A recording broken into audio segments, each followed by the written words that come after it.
ನೀವು ನೀವು ನಿಮ್ಮ ಮೂಲ ಸ್ಥಾನದಲ್ಲಿ ಇಲ್ಲದೆ ಹೋದಲ್ಲಿ ದುಃಖ ಕಟ್ಟಿಟ್ಟ ಬುತ್ತಿ. ನಿಮ್ಮ ಮೂಲ ಸ್ಥಾನ ಯಾವುದು ಅನ್ನೋದನ್ನ ನಾವು ಹಿಂದಿನ ಕ್ಲಾಸಲ್ಲಿ ಕಂಡುಕೊಂಡ್ವಿ. ಇರುವ ಅವಸ್ಥೆಗಳ ಬಗ್ಗೆ ಚರ್ಚೆ ಮಾಡೋದಾದ್ರೆ, ಅಂದ್ರೆ ಎಕ್ಸಿಸ್ಟೆನ್ಷಿಯಲ್ ರಿಯಾಲಿಟಿಯಲ್ಲಿ ನಾವು ಆದಿ ಭೌತಿಕ, ಆದಿ ದೈವಿಕ ಮತ್ತು ಆಧ್ಯಾತ್ಮಿಕ ಅನ್ನುವಂಥ ವಿಷಯಗಳನ್ನ ತಿಳ್ಕೊಂಡ್ವಿ. ಆದಿ ಭೌತಿಕ ಅನ್ನುವಂಥ ವಿಷಯಗಳು ಪ್ರಾಪಂಚಿಕ ಇಂದ್ರಿಯಗಳ ಗೋಚರವಾದಂತಹ ಭೌತಿಕ ವಸ್ತುಗಳ ಬಗ್ಗೆ ತಿಳ್ಕೊಂಡ್ವಿ. ನಮ್ಮ ಮನೆ, ವ್ಯಾಪಾರ, ಸಂಬಂಧಗಳು, ಅಂದ್ರೆ ಇಂದ್ರಿಯ ಗೋಚರಕ್ಕೆ ಏನೇನು ಬರುತ್ತೆ, ವಸ್ತು, ವ್ಯಕ್ತಿ, ವಿಷಯಗಳೆಲ್ಲವೂ ಕೂಡ ಆದಿ ಭೌತಿಕಕ್ಕೆ ಸಂಬಂಧಪಟ್ಟಿರುವಂಥದ್ದು. ಇದು ನಾನು ಅಲ್ಲ, ನನ್ನಿಂದ ತಿಳಿಯಲ್ಪಡ್ತಾ ಇದೆ. I am the knower of it. ಅದಕ್ಕೊಂದು ಮಹಾಮಂತ್ರ ಏನಿದೆ ಅಂತಂದ್ರೆ, ಮಹಾಮಂತ್ರ, I am very happy that Ma Atmanishtha always uses that. ಈಗ ನಾವು ಫ್ಲೋ ಅಲ್ಲಿ ಶೇರ್ ಮಾಡಿಬಿಟ್ಟಿರ್ತೇವೆ, ಪ್ರಾಕ್ಟೀಸ್ ಮಾಡ್ತಾ ಇರ್ತೇವೆ, ಶೇರ್ ಮಾಡಿಬಿಡ್ತೇವೆ. ಬಟ್ ಅದನ್ನ ಇದು ಹೆಂಗೆ ಅಂತಂದ್ರೆ, ಶಬ್ದಗಳು ಮೀನಿನ ಬಲೆ ಇದ್ದ ಹಾಗೆ. ಬಲೆ ಹಾಕಿ ಮೀನನ್ನ ಹಿಡ್ಕೊಂಡ ಮೇಲೆ ಬಲೆ ಏನ್ ಮಾಡ್ತಾರೆ, ಮೂಲೆಯಲ್ಲಿ ಬಿಸಾಕೊಂಡು ಹೋಗ್ತಾರೆ. ಹಾಗೆ ನಿಮಗೆ ವಿಸ್ಡಮ್ನ ಟ್ರಾನ್ಸ್ಫರ್ ಮಾಡಿದ್ಮೇಲೆ we don't hold on to the words. But Atmanishtha ಅವರು ಒಂದು ಸರಿ ನನಗೆ ಪದೇ ಪದೇ ಹೇಳ್ತಾರೆ ಹೌ ಟು ಕಮ್ ಬ್ಯಾಕ್ ಅಂತ. ಅವರು ಅಂದ್ರೆ ಅದನ್ನ ನಿಮಗೆ ನಾನು ಹಿಂಟ್ ಆಗಿ ಕೊಡ್ತೇನೆ, ಗಾಯತ್ರಿ ಮಾ ಅವರಿಗೆ. How to be aware, how to be in the center, all of it. Narasimharaju ಸರ್ಗೂ ಇದು ಬಹಳ ಮುಖ್ಯ. ಮತ್ತೆ ಇದನ್ನ ಪದೇ ಪದೇ ನಾನು ಆಸ್ಪತ್ರೆಯಲ್ಲಿದ್ದಾಗಲೂ ಕೂಡ ಅಪ್ಲೈ ಮಾಡ್ತಾ ಇದ್ದೆ. To whom is reacting, to whom is reacting ಅಂತ. ಸೊ ಅದು ಬಹಳ ಮುಖ್ಯವಾದ ಪ್ರಶ್ನೆ. ಏನಪ್ಪಾ ಅಂತಂದ್ರೆ, ನಾನು ನಿಮಗೆ ಕೇಳ್ತೇನೆ, ಅಥವಾ ಬೇಡ ನಿಮ್ಗೆ ಅವ್ರಿಗೆ ಒಂದು ಎಕ್ಸಾಂಪಲ್, ಮಹಾಸಮಾಧಿ, ಮುಂಚಿನ ಮಹಾಸಮಾಧಿಯಲ್ಲಿ ಹೇಳಿರುವಂಥದ್ದು ಅದು. ಅದನ್ನ ಅವ್ರು ಗಟ್ಟಿಯಾಗಿ ಹಿಡ್ಕೊಂಡಿದ್ದಾರೆ. ಯಾವಾಗ ಯಾವಾಗ ದುಃಖ ಬರ್ತದೋ, ಯಾವಾಗ ಯಾವಾಗ ಅಸಮಾಧಾನ ಬರ್ತದೋ, ಯಾವಾಗ ಯಾವಾಗ ಒದ್ದಾಟ, ಹೋರಾಟ, ಆಲೋಚನೆಗಳು ಬರ್ತಾವೋ, ಯಾವಾಗ ಯಾವಾಗ ಕಳೆದು ಹೋಗ್ತೀನಿ ಅಂತ ಅನ್ಕೋತಾರೋ, ಅವಾಗ ಅವ್ರು ಈ ಪ್ರಶ್ನೆ ಕೇಳ್ತಾರೆ, does book knows me or I am the knower of the book ಅಂತ. ಅಂದ್ರೆ ನೀವೊಂದು ಪುಸ್ತಕವನ್ನ ಕೈಯಲ್ಲಿ ಹಿಡ್ಕೊಂಡ್ರೆ, ಪುಸ್ತಕಕ್ಕೆ ನೀವ್ ಯಾರು ಅಂತ ಗೊತ್ತಾ, ಅಥವಾ ನಿಮಗೆ ಪುಸ್ತಕ ಗೊತ್ತಾ? ಇದು ಫಂಡಮೆಂಟಲ್ ಕ್ವಶನ್. ಆವಾಗ ಏನಾಗತ್ತೆ, ಆಲೋಚನೆಗಳು ಬಂದಾಗ, are you the knower of the thoughts or does thought knows you? ಪ್ರಪಂಚ ಎದುರುಗಡೆ ವ್ಯಕ್ತಿ ಬಂದಾಗ, ವ್ಯಕ್ತಿ ಇರುವಿಕೆ ಅವನ್ ಗುರ್ತಿಸೋದೇ ನಿಮ್ಮ ದೇಹ, ನಾಮರೂಪಗಳನ್ನ ಬಿಟ್ರೆ ನಿಮ್ಮನ್ನ ಗುರ್ತಿಸೋಕ್ ಆಗೋದೇ ಇಲ್ಲ. You are aware of your existence. ನಿಮಗೆ ನಿಮ್ಮ ಎಕ್ಸಿಸ್ಟೆನ್ಸ್ ನ ಅವೇರ್ನೆಸ್ ಇದೆ, ನಿಮ್ಮ ಥಾಟ್ಗೆ ಎಕ್ಸಿಸ್ಟೆನ್ಸ್ ಇಲ್ಲ. ಸೊ ಅವು ಎಲ್ಲವೂ ಯಾವ ಬೆಳಕಿನಿಂದ, ಸಬ್ಟ್ರಾಟಮ್ ಅಂತ, ಯಾವ ಆಧಾರದ ಮೇಲೆ ನಿಮ್ಮ ದೇಹ, ಮನಸ್ಸು, ಆಲೋಚನೆಗಳು ನಿಂತ್ಕೊಂಡಿದೆ ಅಂತಂದ್ರೆ ನಿಮ್ಮದೇ ಅಸ್ತಿತ್ವದ ಕಾರಣ. ಸೊ ಅವಸ್ಥೆಗಳು ಆಗ್ಲಿ, ಥಾಟ್ಸ್ ಆಗ್ಲಿ, ಥಾಟ್ಸ್ ಆಫ್ ಎನಿ ಕೈಂಡ್, ನೀವು ಕೇಳಬೇಕಾಗಿರೋ ಪ್ರಶ್ನೆ, ಫಸ್ಟ್ ಪ್ರಶ್ನೆ, ಈ ಪ್ರಶ್ನೆ ಯಾರಿಗೆ, to whom this thoughts are coming. ನೀವು ಇಗ್ನೋರೆನ್ಸ್ ಇಂದ ಸಫರಿಂಗ್ ಮಾಡ್ತಾ ಇದೀರಿ. ಈಗ ನೋಡಿ, ಈಗ ಸ್ಪಿರಿಚುವಲ್ ಮೆಚುರಿಟಿ ನಿಮಗೆ ಬಂದಿದೆ ಅಂತ ನಾನು ಟೇಬಲ್ ಗುದ್ದೆ ಹೇಳ್ತೇನೆ ನೋಡಿ. ಸ್ಪಿರಿಚುವಲ್ ಮೆಚುರಿಟಿ ನಿಮಗೆ ಬಂದಿದೆ ಅಥವಾ ಬರಬೇಕು. ಈಗ ಮಕ್ಕಳಿಗೆ ಹೇಳ್ದಂಗೆ ಹೇಳ್ತೀನಿ, ಸ್ಪಿರಿಚುವಲ್ ಮೆಚುರಿಟಿ ಬಂದಿದೆ ಅನ್ನೋದು ನಿಮ್ಗಾದ್ರೆ ನೀವು ಪ್ರಶ್ನೆ ಹಾಕೋಬೇಕು. ಬಿಕಾಸ್ ಒಂದು ವಿಷಯ ಹೇಳ್ತೇನೆ, ನಾನು ಗಮನಿಸ್ತಾ ಹೋದೆ, ಡಯಾಬಿಟಿಕ್ ಫೆಲೋ, ಅವನು ಮಾತ್ರೆ ತಗೋತಾ ಇದ್ದ, ಇನ್ಸುಲಿನ್ ಜಾಸ್ತಿ ಆಯ್ತು, ಇನ್ಸುಲಿನ್ ಚುಚ್ಕೊಳ್ತಾ ಇದ್ದ. ಸ್ಟಾರ್ಟಿಂಗ್ ಅಲ್ಲಿ ಮೈಂಡ್ ರಿಜೆಕ್ಟ್ ಮಾಡ್ತಾ ಇತ್ತು, ನೋವು ಜಾಸ್ತಿ ಆಯ್ತು. ಆಮೇಲೆ ಮೈಂಡ್ ಅಕ್ಸೆಪ್ಟ್ ಮಾಡಿತು. ಒಂದು 60 ದಿವಸ ಚುಚ್ಕೊಂಡ ಮೇಲೆ ನಾನು ಕೇಳಿದೆ, ನೋವು ಆಗ್ತಾ ಇದೆಯಾ ಅಂತ. ಇಲ್ಲ ಅಂತಂದ್ರು ಅವ್ರು. ಸ್ಟಾರ್ಟಿಂಗ್ ಅಲ್ಲಿ ನೋವು ಆಯ್ತು, because mind has not accepted the process. ಹಾಗಾದ್ರೆ ಈಗ ಬಾಡಿ ಹೇಗೆ ಹೊಂದ್ಕೊಂಡ್ಬಿಟ್ಟಿದೆ ಅಂತಂದ್ರೆ, ಆ ಚುಚ್ಚುವಿಕೆ ನೋವಾಗ್ತಾ ಇಲ್ಲ ಅಂತ. Bring your kind attention here. By the time your breath, your body is born. ನಿಮ್ಮ ದೇಹ ಹುಟ್ಟಿದ ಕ್ಷಣದಿಂದ it is living only habit pattern. ಅಂದ್ರೆ ನೀವೀಗ ಮರುಭೂಮಿಗೆ ಹೋದ್ರೆ 3 ದಿವಸ ಒದ್ದಾಡ್ತೀರಾ. ಒದ್ದಾಡೋದು ದೇಹ ಅಲ್ಲ, ಮನಸ್ಸು. ನಂಗೆ ಇದು ಬೇಡ, ಇದು ಬೇಡ ಅಂತ. ಒಂದು 3 ತಿಂಗಳು ಆಗ್ತಿದ್ದಂಗೆನೆ ನೀವು ಆ ಒಂದು ವಾತಾವರಣಕ್ಕೆ ಹೊಂದ್ಕೊಂಡ್ಬಿಡ್ತೀರಿ. ಸೊ ನಿಮ್ಮ ಶರೀರ ಯಾವುದಕ್ಕಾರು ಹೊಂದ್ಕೊಂಡ್ಬಿಡುತ್ತೆ, ನೀರಿದೆ ನೀರಿಲ್ಲ ಅಂತ. ಫಾರಿನ್ಗೆ ಹೋದ್ರೆ ನೀವು ಇಂಡಿಯನ್ಸ್ ಅಲ್ವಾ, 2 ಬಕೆಟ್ 3 ಬಕೆಟ್ ಬೇಕು ಅಲ್ಲಿ, ಅದು ಅವಶ್ಯಕತೆ. ಅಲ್ಲಿ ಕೋಲ್ಡ್ ರೀಸನ್ ಅವ್ರು ಕೊಡೋದೇ ಪೇಪರ್ ನಿಮ್ಗೆ. ಫಸ್ಟ್ ನಿಮ್ಗೆ ಇಷ್ಟ ಆಗೋದಿಲ್ಲ ನಿಮ್ಗೆ. ಆಮೇಲೆ ಬರ್ತಾ ಬರ್ತಾ ಪೇಪರ್ ಎಷ್ಟು ಇಷ್ಟ ಆಗುತ್ತೆ ಅಂದ್ರೆ ಇಂಡಿಯಾಗ್ ಬಂದ ಮೇಲೂ ಬಹಳಷ್ಟು ಜನ ಪೇಪರ್ ಯೂಸ್ ಮಾಡ್ತಾರೆ. ಅಲ್ಲಿ ಅಭ್ಯಾಸ ಅದು. ಸೊ ನಿಮ್ಮ ಶರೀರ ಅಭ್ಯಾಸಕ್ಕೆ ಒಣಗಾಗಲ್ಪಡುತ್ತೆ. ಹೀಗಾಗಿ ಯಾವುದೇ ವಾತಾವರಣ ಚೇಂಜ್ ಆದ ತಕ್ಷಣನೇ ದೇಹ ಅಡ್ಜಸ್ಟ್ ಆಗೋದಕ್ಕೆ ಟೈಮ್ ತಗೊಳುತ್ತೆ. ಸೊ ಇವಾಗ ಬರೋಣ ಪ್ರಶ್ನೆ, ಸ್ಪಿರಿಚುವಲ್ ಮೆಚುರಿಟಿ ಏನು, ಮಹಾಸಮಾಧಿಯ ಒಟ್ಟಾರೆ ಅಂಶ ಏನು, ಸಾಕ್ಷಾತ್ಕಾರ ಏನು ಅಂತಂದ್ರೆ ನಿಮಗೆ ನೀವು ಬರುವ ಆಲೋಚನೆಗಳು ಯಾರದ್ದು ಅಂತ. ನನಗೊಬ್ರು ಗೊತ್ತಿದ್ದಾರೆ, ಅವ್ರು ಡಿಪ್ರೆಷನ್ ಅಲ್ಲಿ ಇದ್ದಾರೆ. ನಾನು ಕೇಳಿದ ಪ್ರಶ್ನೆ, ನಿಮ್ ಡಿಪ್ರೆಷನ್ ಕಾರಣ ಏನು ಅಂತ. ಅವ್ರು ಹೇಳಿದ್ರು, ನನ್ನ ಬಾಡಿಗೆ ಮನೆ ಇದೆ, ಆ ಬಾಡಿಗೆದಾರನಿಂದ ಸಮಸ್ಯೆ ಉಂಟಾಗ್ತಾ ಇದೆ. ಈಗ ಸಫರ್ ಮಾಡ್ತಾ ಇರೋ ನನ್ನ ಆತ್ಮೀಯ ವ್ಯಕ್ತಿ, ತುಂಬಾ ವಂಡರ್ಫುಲ್ ಬೀಯಿಂಗ್, ಬಟ್ ಸಫರಿಂಗ್ ಆಗ್ತಾ ಇರೋದು ಆ ಓನರ್. ಯಾವುದು? ಆ ರೆಂಟ್ ಕೊಟ್ಟ ಮನೆ owner. Wrong identity brings great suffering. Because I am the owner, suffering comes to the owner, I have bought it. ನಾನು ಅದನ್ನ ಕೊಂಡ್ಕೊಂಡ್ಬಿಟ್ಟಿದ್ದೀನಿ ಅಂತ. ಆಮೇಲೆ ಏನಾಗತ್ತೆ, ಒಳ್ಳೆ ಟೆನೆಂಟ್ ಬಂದಾಗ ಸಂತೋಷದ ಓನರು, ಕೆಟ್ಟ ಟೆನೆಂಟ್ ಬಂದಾಗ ಕೆಟ್ಟ ಓನರ್ಗೆ ದುಃಖ. ಸೊ ಈ ಸುಖ ದುಃಖಗಳ ಪ್ಯಾಟರ್ನ್ ನಾವು ಎಷ್ಟು ಚೆನ್ನಾಗಿ ನೋಡಿದ್ವಿ ಅಂದ್ರೆ, ಮೊನ್ನೆ ಆಸ್ಪತ್ರೆ ಕೇಸಲ್ಲಿ ಡಾಕ್ಟರ್ ಬಂದ್ರು, ಆಪರೇಷನ್ ಇಂದ ಸೈಡ್ ಆಲ್ ಗುಡ್ ಅಂದ್ರು. ಆಲ್ ಗುಡ್ ಅಂತಿದ್ದಂಗೆನೆ ಮೊರೋಸ್ಡ್ ಫೇಸ್ ಎಲ್ಲ ಹಿಂಗ್ ನಗಕ್ ಶುರು ಆಗೋಯ್ತು. ಏನ್ ಅಲ್ಲಿವರೆಗೂ ಸಂಬಂಧ ಇಲ್ಲ ಅಂತ ಅನ್ಕೊಂಡು ಸತ್ತೋಗಿರೋ ಮುಖ ತರ ಇದ್ದವರೆಲ್ಲ ಹತ್ರ ಬಂದ್ರು, ಒಂದ್ ಕಾಫಿ ಕುಡ್ಕೊಂಬರೋಣ ಅಂದ್ರು, ಕಾಫಿ ಕುಡ್ಕೊಂಬಂದ್ರು. ಮತ್ತೆ ಅಬ್ಬಾ ದೇವ್ರೆಲ್ಲ ಚೆನ್ನಾಗಿ ಮಾಡಿದಾನೆ ಅಂತಂದ್ರು. ಆಮೇಲೆ ಸ್ವಲ್ಪ ಒಂದೆರಡು ಜೋಕ್ಗಳು ಬಂತು, ಹಂಗಾಯ್ತು. ಆಮೇಲೆ ಹಂಗ್ ಮಾಡ್ಬಿಡೋಣ ಹಿಂಗ್ ಮಾಡ್ಬಿಡೋಣ ಅಂತಂದ್ರು. ಮತ್ತೆ 2 ಅವರ್ಸಿಗೆ ಅಲಾರಾಮಿಂಗ್, OT ಆಪರೇಷನ್, ಮತ್ತೆ ಬಾಡಿ ಹಿಂಗೆ, ಮತ್ತೆ ಡಲ್ಲು, ಮತ್ತೆ ಒಂದೊಂದು ಮೂಲೆಯಲ್ಲಿ ಕೂತ್ಕೋ, ಜಪ ಮಾಡು, ಮತ್ತೆ ಆಲ್ ಈಸ್ ಓಕೆ ಅಂತ. ಆಮೇಲೆ 3ನೇ ಸರಿ ಅಷ್ಟೊತ್ತಿಗೆ ಒಂದು ನಿರ್ಧಾರಕ್ಕೆ ನಾವೇ ಬಂದ್ವಿ, ಲೆಟ್ಸ್ ನಾಟ್ ಸೆಲೆಬ್ರೇಟ್ ಅಂತ. ಸುಮ್ಮನೆ ಸಂತೋಷ ಪಡೋದೇ ಬೇಡಪ್ಪ, ಸಂತೋಷ ಪಡ್ತಿದ್ದಂಗೆ ಒಂದು ಪಂಚರ್ ಆಗ್ತಾ ಇದೆ ಅಂತ. ಸೊ ಅದು ನಮಗೆ 3 ದಿವಸದಲ್ಲಿ ಇಂಟೆನ್ಸ್ ಆಗಿ ಕಾಣಿಸಿದ್ರೆ ನಮ್ಮ ಲೈಫಲ್ಲಿ ಅದು ಆಗ್ತಾನೆ ಇದೆ, ಏರಿಳಿತಗಳು ಆಗ್ತಾನೆ ಇದೆ. You should ask question, who is suffering ಅಂತ. ನೀವು ಸ್ಪಿರಿಚುವಲ್ ಮೆಚುರಿಟಿ ಅಂದ್ರೆ the drop the identity with the body ಇದೆ, ಅದು ಇರ್ಲಿ ಬಿಡಿ. ಮೈಂಡ್ ಇದೆ, ಅದ್ರ ಪಾಡಿಗೆ ಇರ್ಲಿ ಬಿಡಿ, ಅದ್ರ ಪಾಡಿಗೆ ಅದು, ಇದ್ರ ಅರ್ಥ ಮಾಡ್ಕೋಬೇಕು. ಅದರ ಪಾಡಿಗೆ ಬಿಡಿ, ದೇಹದ ಪಾಡಿಗೆ ಬಿಡಿ, ನಿಮ್ಮ ರೋಲ್ ಪ್ಲೇ ಪಾಡಿಗೆ ಬಿಟ್ಬಿಡಿ. ಅಮ್ಮ ಅನ್ನೋ ರೋಲ್ ಪ್ಲೇ, ಅಕ್ಕ ಅನ್ನೋ ರೋಲ್ ಪ್ಲೇ, ತಂದೆ ಅನ್ನೋ ರೋಲ್ ಪ್ಲೇ, ಮನೆಯ ಓನರ್ ಅನ್ನೋ ಪ್ಲೇ, ಅಥವಾ ಎಂಪ್ಲಾಯಿ ಅನ್ನೋ ಆ ರೋಲ್ ಪ್ಲೇ ಇಂದ ಆಚೆ ಬರಲೇಬೇಕು. ಬಿಕಾಸ್ ನಾನು ಯಾರ್ಯಾರನ್ನ ಜೊತೆ ಮಾತಾಡ್ತೀನೋ ನಿಮ್ಮೆಲ್ಲ ಸಫರಿಂಗು ನಿಮ್ಮ ರೋಲ್ ಪ್ಲೇಗೆ ಸಂಬಂಧಪಟ್ಟಿರೋದು. ಹಾಗಂತ ರೋಲ್ ಪ್ಲೇಯಲ್ಲಿ ರೋನಾ ಧೋನಾ ಇರಬಾರ್ದು ಅಂತೇನಿಲ್ಲ. ಆ ರೋಲ್ ಪ್ಲೇ ಹಾಕೊಂಡ್ಮೇಲೆ ಅದಕ್ಕೆ ಏನ್ ಮಾಡ್ಬೇಕು, ನೀವು ರಿಯಾಕ್ಟ್ ಏನ್ ಮಾಡ್ಬೇಕು ಅದು ಮಾಡ್ರಿ ಅಷ್ಟೇನೆ, ವಿತ್ ಅವೇರ್ನೆಸ್. ಅಳಬೇಕಾ ಅಳ್ರಿ, ದುಃಖ ಪಡಬೇಕಾ ದುಃಖ ಪಡಿ, ಬಟ್ ಯಾವುದು? With awareness. ಇದು ನನ್ನದಲ್ಲ, ಇದು ಕೇವಲ ಮೂಮೆಂಟರಿ, ಲಾ ಆಫ್ ಇಂಪರ್ಮನೆನ್ಸ್. ಸೊ ಈ ಒಂದು ಅವೇರ್ನೆಸ್ ನ ನಾವು ಡೆವಲಪ್ ಮಾಡಿಕೊಂಡು ಬರಬೇಕು. ಇಲ್ಲ ಅಂದ್ರೆ ತುಂಬಾ ಕಷ್ಟ ಆಗತ್ತೆ. ಈಗ ಏನಾಗತ್ತೆ, ಪ್ರತಿಯೊಂದು ಅನುಭವ ನಮಗೆ ಬಂಧನ ಆಗತ್ತೆ, ಇಲ್ಲ ಅಂದ್ರೆ ಮುಕ್ತಿ ಕೊಡುತ್ತೆ. ನಮ್ಮಲ್ಲಿ ಉಂಟಾಗೋ ಯಾವುದೇ ಅನುಭವ, ಈಗ ಮಹಾಸಮಾಧಿಯ ವಿಷಯ ಬಗ್ಗೆ ನಾನು ಮಾತಾಡ್ತಾ ಇದ್ದೇನೆ. ಓಕೆ, ಸೊ ಯಾವುದೇ ಒಂದು ಅನುಭವ ನಮಗೆ ಏನ್ ಕೊಡುತ್ತೆ? ಒಂದು ಅನುಭವ ಕೊಡುತ್ತೆ. ಆ ಅನುಭವ ನಮ್ಮನ್ನ ಬಂಧಿಸ್ಬೋದು ಅಥವಾ ನಮ್ಮನ್ನ ಬಿಡಿಸ್ಬೋದು. ಅನುಭವ ತೊಂದರೆ ಕಾರಣ ಅಲ್ಲ. Experience itself does not bind. ಅನುಭವ ನಮ್ಮನ್ನು ಬಂಧಿಸೋದಿಲ್ಲ, ಆದ್ರೆ ಆ ನೆನಪುಗಳು ನಮ್ಮನ್ನ ಬಂಧಿಸುತ್ತೆ. Memory binds us. This distinction changes everything. ಇದು ನಾವು ಬಹಳ ಗಮನದಲ್ಲಿ ಇಟ್ಕೋಬೇಕು ನಾವು. ಯಾವಾಗ ನಿಮ್ಗೆ ಅನುಭವ ಅರ್ಥ ಆಗ್ತದೋ ಕಲಿಕೆ ಉಳಿಯತ್ತೆ. ಯಾವಾಗ ಅನುಭವನ ಕೂಡಿಡ್ತಿರೋ ಅದು ನೆನಪಾಗತ್ತೆ. Hello, are you with me? ತುಂಬಾ ಟೆಕ್ನಿಕಲ್ ಆಗಿ ಹೇಳ್ತಾ ಇದ್ದೀನಿ. ಯಾವ ಅನುಭವ ನಮಗೆ ಕಲಿಕೆಯನ್ನ ಕೊಡುತ್ತೆ, ಲರ್ನಿಂಗ್ ಕೊಡುತ್ತೆ, ಅದು ವಿಸ್ಡಮ್ ಆಗತ್ತೆ.